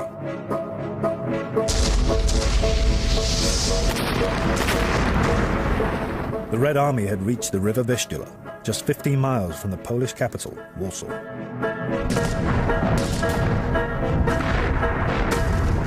Then, on August the 1st, the Polish underground in Warsaw started an uprising against the Nazis. It was depending on the Russian forces just a few miles away to help. Its future was in Stalin's hands. But at this very moment, the State Department in Washington forwarded to Roosevelt a desperate message it had received from the commander of the Polish underground. It concerned the activities of the NKVD, Stalin's secret police, in areas of Poland already liberated by Russian troops. The Soviet authorities are arresting the officers in command and the staffs of the Polish underground army. The same fate undoubtedly awaits the leaders of the Polish underground civilian administration. Please do your best to save these people from liquidation by the NKVD. On August the 8th, a week into the rising, the Russian commander on the Vistula was ready to cross the river and head for Warsaw. Inside the city, the Nazis were bringing in massive firepower to suppress the rising. The underground appealed for help. On its behalf, Churchill cabled Stalin. 12th of August. I have seen a distressing message from the Poles in Warsaw, who after 10 days are still fighting against considerable German forces which have cut the city into 3. They implore machine guns and ammunition. Can you not give them some further help?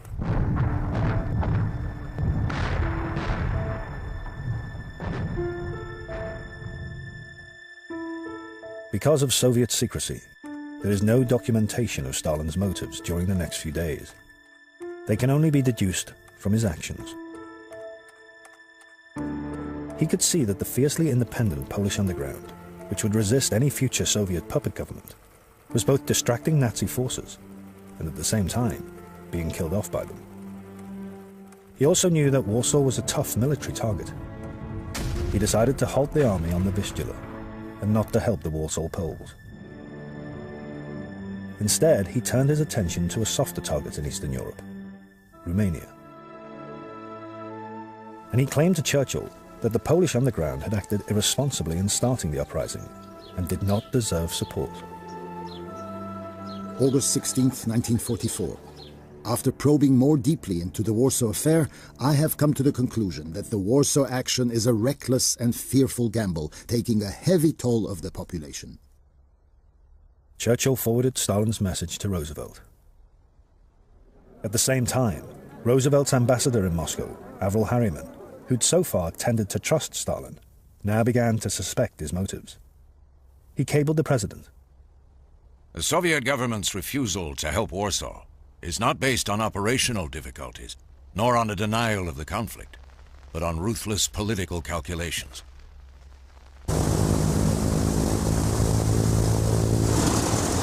Stalin's decision meant that the only way to help the Poles was by British and American airdrops, but their planes were based far away in Britain and Italy.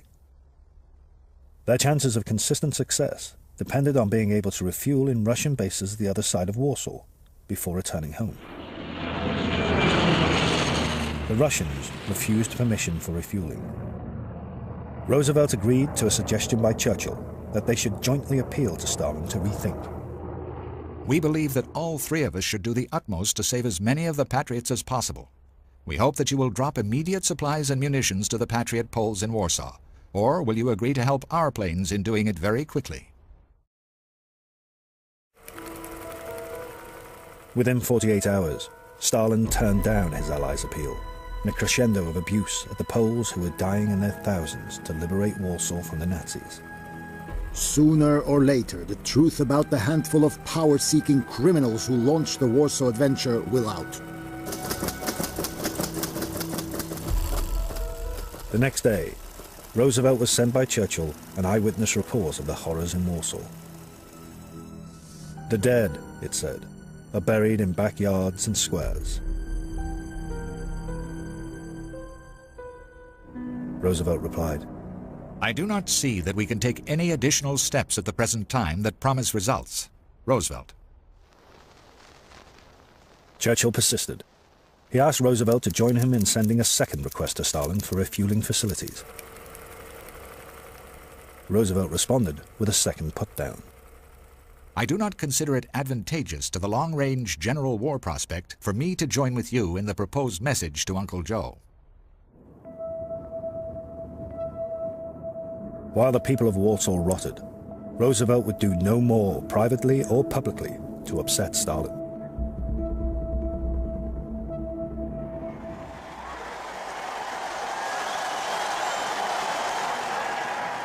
In these same days, Paris was being liberated from the Nazis. There, the French underground had also risen against their occupiers when they knew the Allies were drawing near. But in Paris, the British and Americans diverted troops to help their fight.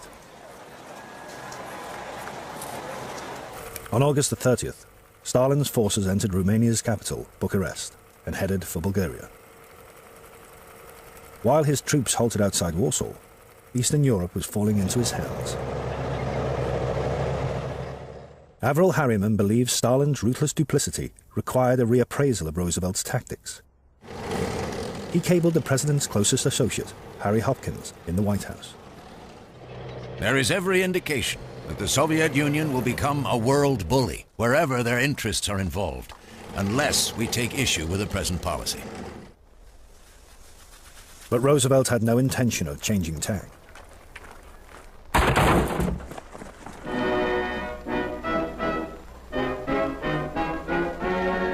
At this time, he was meeting Churchill at a conference in Quebec. Both men had lost interest in the Warsaw Rising. It was not once discussed. And Roosevelt had other things on his mind. He was campaigning to be re-elected president for a fourth term. But he was carrying a secret. 6 months before, his doctors had diagnosed hypertension in his heart. Though his illness was kept under wraps, his physical decline was obvious. At Quebec, Roosevelt's companion, Daisy Suckley, compared the president and the prime minister. The PM looks better to me, because he is not so florid and not so fat as he was. The Prez, on the other hand, worries me. He gets so awfully tired and has no chance to rest. This campaign will wear him still further.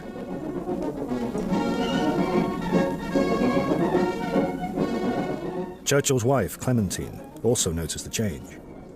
She wrote to her daughter Mary from Roosevelt's country house, where she and Churchill had gone on to stay. The president, with all his genius, does not, indeed cannot, partly because of his health and partly because of his makeup, function round the clock like your father.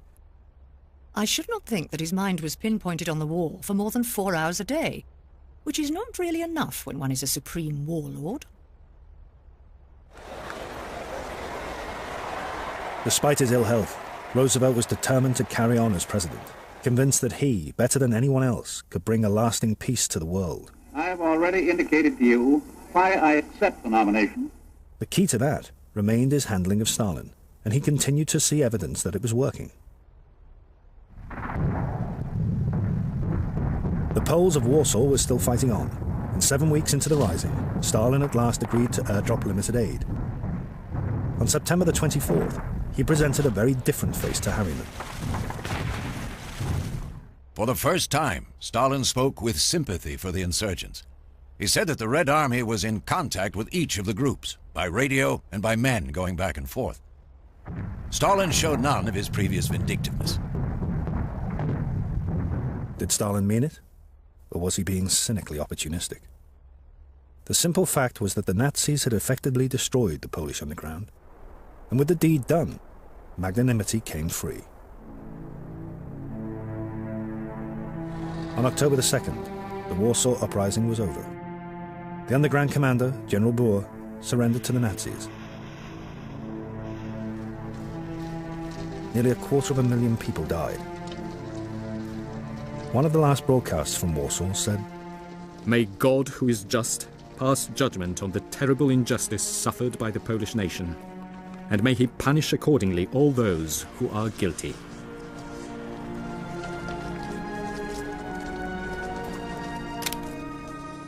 The Warsaw tragedy had a vital impact on the three Allied warlords.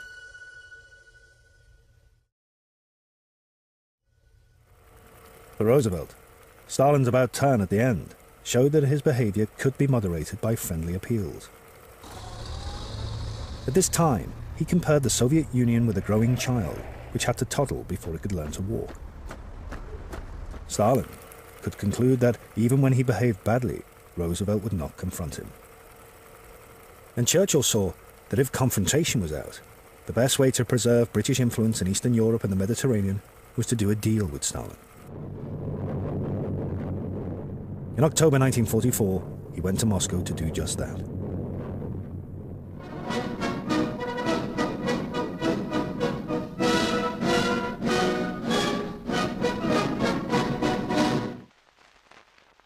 Stalin was on his best behavior. Among his other murderous talents, he'd always had the ability to charm. Avril Harriman reported back to Roosevelt. Stalin was in high mood yesterday. He paid Churchill an unusual and significant compliment by attending the ballet at the Opera House. Now that Stalin's collaboration was his only hope, Churchill began to paint him in warmer colours, writing home to Clementine. I have had very nice talks with the old bear. I like him the more I see him. Now they respect us here, and I'm sure they wish to work with us. I have to keep the President in constant touch, and this is the delicate side. Roosevelt had suspected, rightly, that Churchill was up to his old imperialist tricks. At one of his tete-a-tetes with Stalin, Churchill secretly produced what he later called his naughty document, carving up Eastern Europe into British and Russian spheres of influence. In Romania and Bulgaria, the Russians would have 90% influence. In Greece, the British 90%. Yugoslavia and Hungary, 50-50. Churchill guiltily told Stalin, It is better to express these things in diplomatic terms and not to use the phrase dividing into spheres, because the Americans might be shocked. But though the naughty document remained secret, Roosevelt was informed of the broad thrust of the deal, and he was not shocked. What mattered to him was that Churchill was now trying to seek compromise with Stalin rather than confrontation.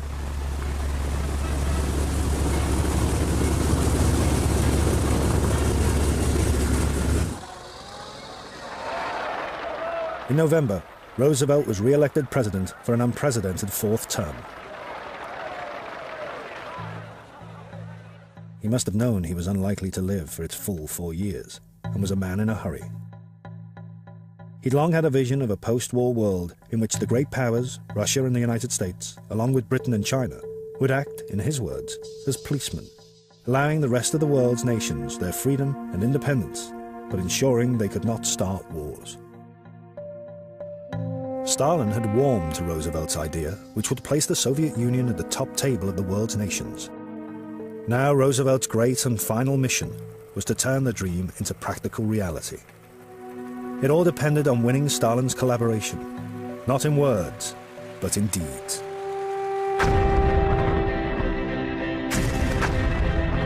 "1945 would see not just the endgame on the battlefield, but also the endgame in the private war of the warlords. For Hitler, the outlook was clear. He told his adjutant, I know the war is lost. I'd like most of all to put a bullet through my head. We'll not capitulate, never. We can go down, but we will take a world with us. Hitler's world was dissolving. By January 1945, the British and Americans were lining up on Germany's western border. The Red Army was heading into East Germany. And the three Allied warlords were preparing to converge on Yalta in the Crimea for their second face-to-face meeting. Their agenda, the future of the world. Stalin had refused to travel outside the Soviet Union, subjecting Roosevelt to a long, exhausting journey. As Daisy Suckley noted in her diary, the last thing the president needed was to be away from home. January 22nd, 1945.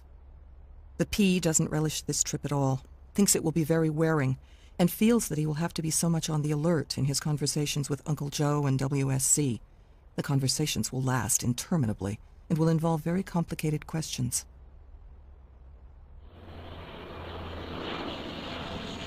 On February the 3rd, Roosevelt landed at Saki Airport in the Crimea.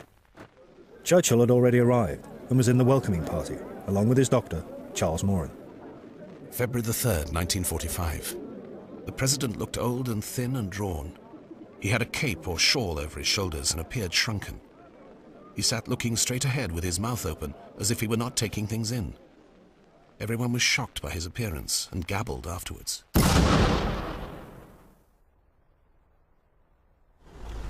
From Saki Airport, it was a 7-hour drive to Yalta, what Churchill called the Riviera of Hades.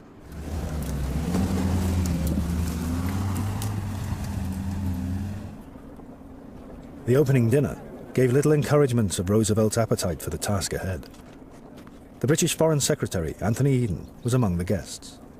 February the 4th, 1945. Dinner with Americans. A terrible party, I thought. The president vague and loose and ineffective. Winston, understanding that business was flagging, made desperate efforts and 2 long speeches to get things going again. Stalin's attitude to small countries struck me as grim, not to say sinister. I was greatly relieved when the whole business was over.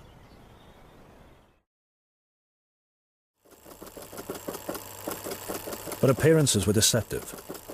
Roosevelt had 2 key objectives at Yalta. The first and most immediate was to secure Russian entry into the war against Japan after Germany's defeat. Roosevelt succeeded by secretly bribing Stalin with offers of Japanese and Chinese territory. The second, and most important, was to agree with Stalin the structure of a post-war United Nations organization, headed by a Security Council. This would be the practical outcome of Roosevelt's vision of the great powers acting as the world's policemen. In this, Roosevelt also won Stalin's agreement. But, whatever the words, the real question was Stalin's actions. Would he now become a protector or an oppressor? The crucible remained Poland, which was now occupied by Russian troops. Roosevelt and Churchill confirmed that a large swathe of Polish territory would be handed to the Soviet Union. In return, Stalin promised free elections in Poland. He told Churchill, "The Soviet Union is interested in the creation of a mighty, free and independent Poland. It's a question of honor, because the Russians have committed many sins against the Poles in the past, and the Soviet government wishes to make amends." But Roosevelt privately offered Stalin plenty of license. The United States will never lend its support in any way to any provisional government in Poland that would be inimical to your interests.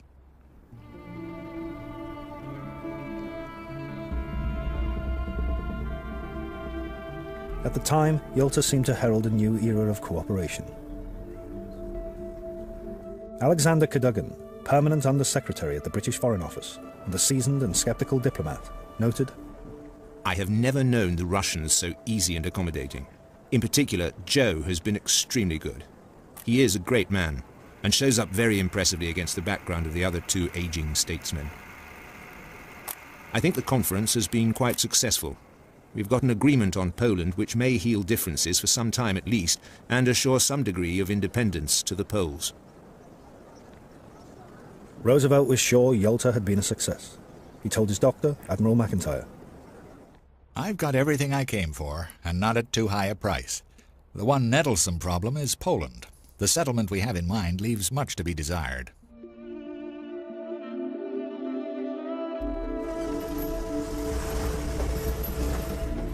After Yalta, Roosevelt traveled back to America via Egypt.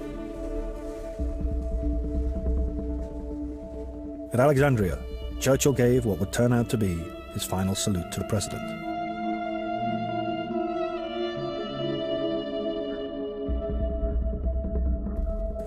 And he too now thought Stalin would keep his word.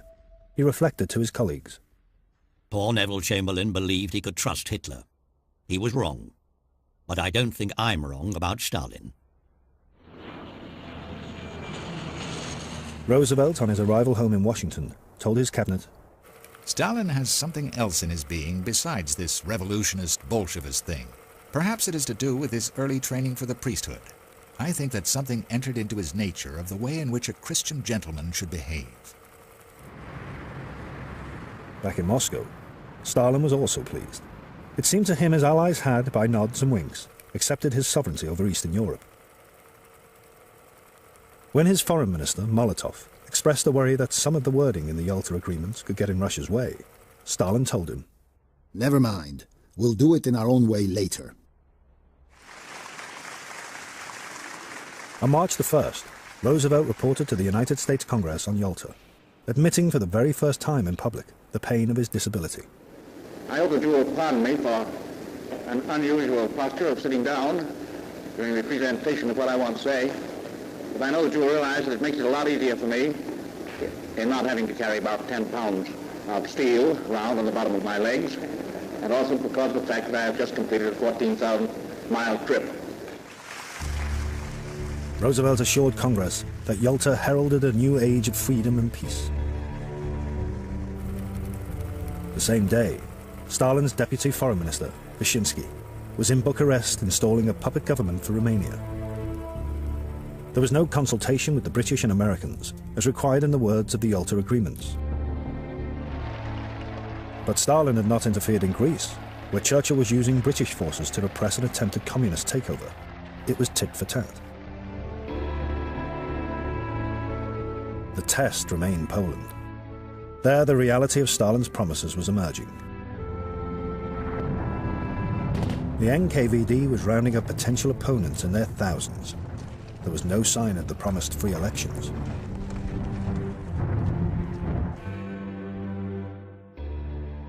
As reports of Soviet oppression filtered out, Churchill was coming under severe criticism in Parliament and within his government for betraying Poland at Yalta. He asked Roosevelt to join him in a protest to Stalin. Roosevelt knew full well how much leeway Stalin had been given at Yalta, and told Churchill they must wait. I feel that our personal intervention would best be withheld until every other possibility of bringing the Soviet government into line has been exhausted. Churchill, under mounting political embarrassment, continued to fire cables at Roosevelt. At Yalta, we agreed to take the Russian view of the frontier line. Poland has lost her frontier. Is she now to lose her freedom? Roosevelt was getting the same message from Averell Harriman, his ambassador in Moscow. March 21st. We must come clearly to realize that the Soviet program is the establishment of totalitarianism, ending personal liberty and democracy as we know it.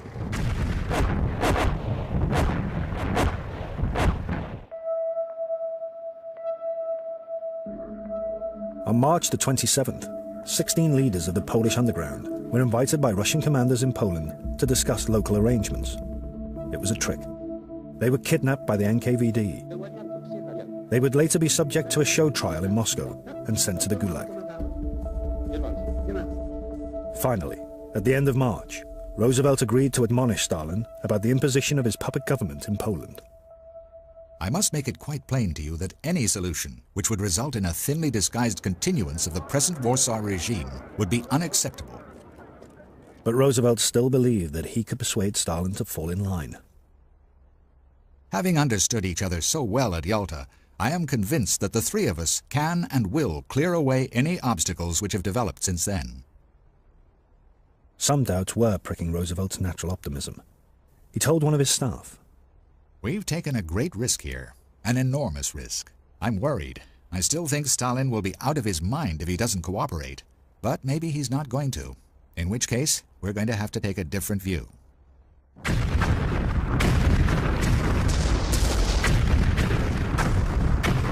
Despite his worries, neither Roosevelt nor his military chiefs in Europe would do anything to thwart Stalin's land grab. On March the 30th, the Allied Supreme Commander, General Eisenhower, sent a signal to Stalin, without consulting his British allies, saying that he was concentrating his forces on southern Germany, rather than Berlin. Stalin could hardly believe his luck. The next day, April the 1st, he signaled back to Eisenhower. Your plans completely coincide with the plans of the Red Army. Berlin has lost its former strategic importance. Stalin instantly summoned his two marshals, Zhukov and Konyev, and demanded of them. Who is going to take Berlin? Are we or the Allies? Zhukov and Konyev began a race to Berlin.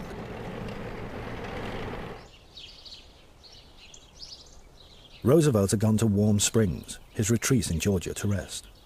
His peace was now interrupted by the only unpleasant row in his entire relationship with Stalin. The German commander in the south, General Kesselring, had put out feelers to the British and Americans to negotiate a surrender. Stalin smelled conspiracy.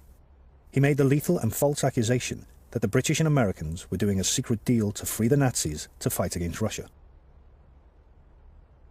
Roosevelt was so annoyed that for the very first time he allowed his staff to send in his name angry words to the Soviet leader. Frankly, I cannot avoid a feeling of bitter resentment toward your informers, whoever they are, for such vile misrepresentations of my actions or those of my trusted subordinates. Roosevelt.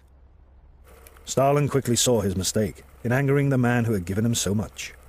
He wrote to Roosevelt, I have never doubted your integrity or trustworthiness, just as I have never questioned the integrity or trustworthiness of Mr. Churchill.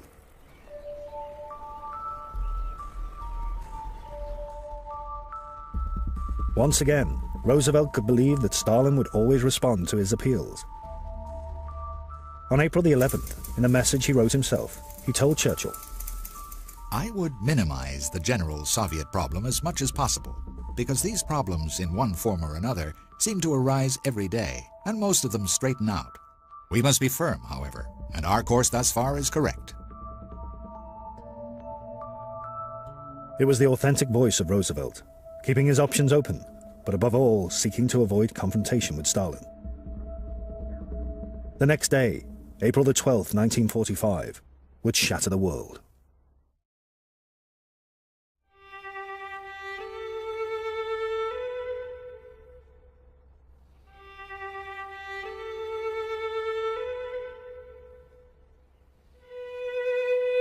April the 12th, 1945, Warm Springs, Georgia.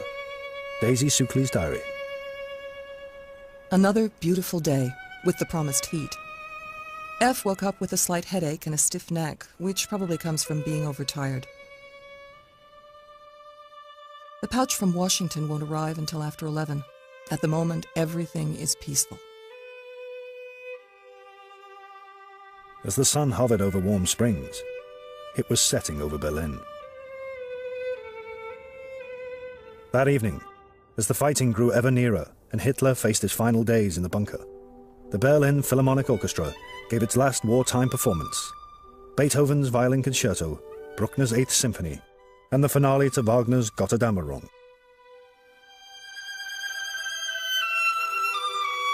In Moscow, Stalin was meeting a delegation of Yugoslav communists. He described to one of them, Miloran Djilas, his view of the new superpower world.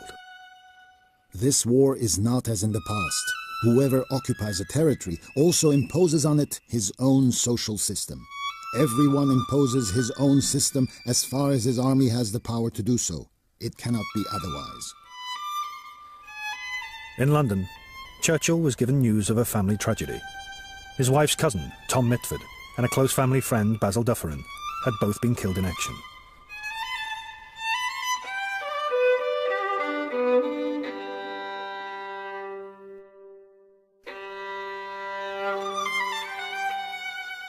At Warm Springs, Roosevelt was having his portrait painted.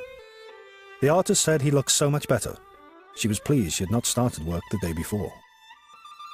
I was crocheting on the sofa. About 1 p.m. I glanced up from my work. F seemed to be looking for something, his head forward, his hands fumbling. I went forward and looked into his face. Have you dropped your cigarette? He looked at me, with his forehead furrowed in pain, and tried to smile.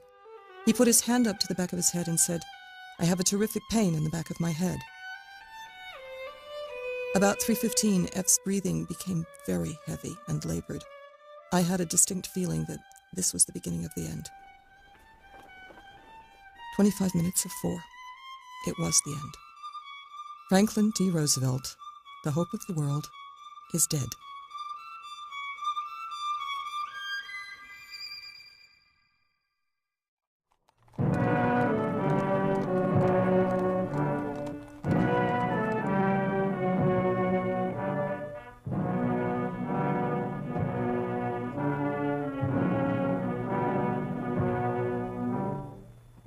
Roosevelt's death left his duel with Stalin unfinished.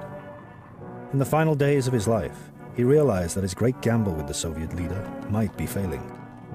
But he had by no means given up on it, and was not yet ready to confront him.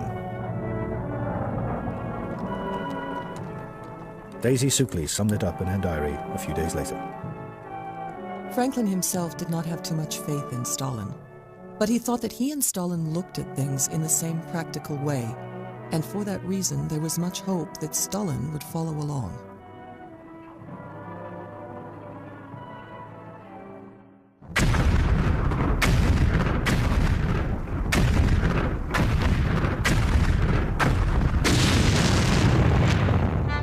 On April the 25th, Russian and American soldiers linked up on the River Elbe.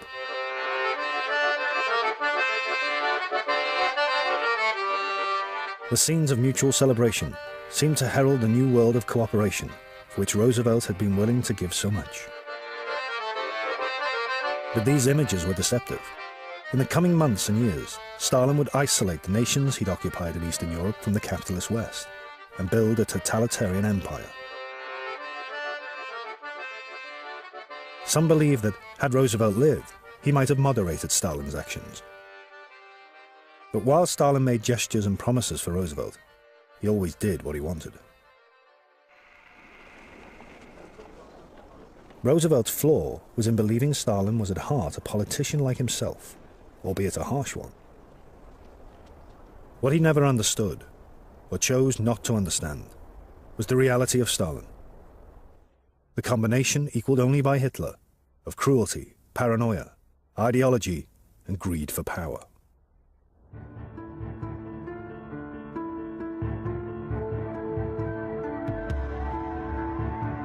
In July 1945, the victors gathered at Potsdam, just outside Berlin. Roosevelt was dead. Hitler had shot himself. Churchill was about to be voted out of office by the British people. One man stood triumphant: Stalin, the new emperor of Russia and half of Europe. How different it was from those scenes of Hitler's triumph in Berlin in the same month of July 5 years before. They closed one chapter in world history, the age of European empires.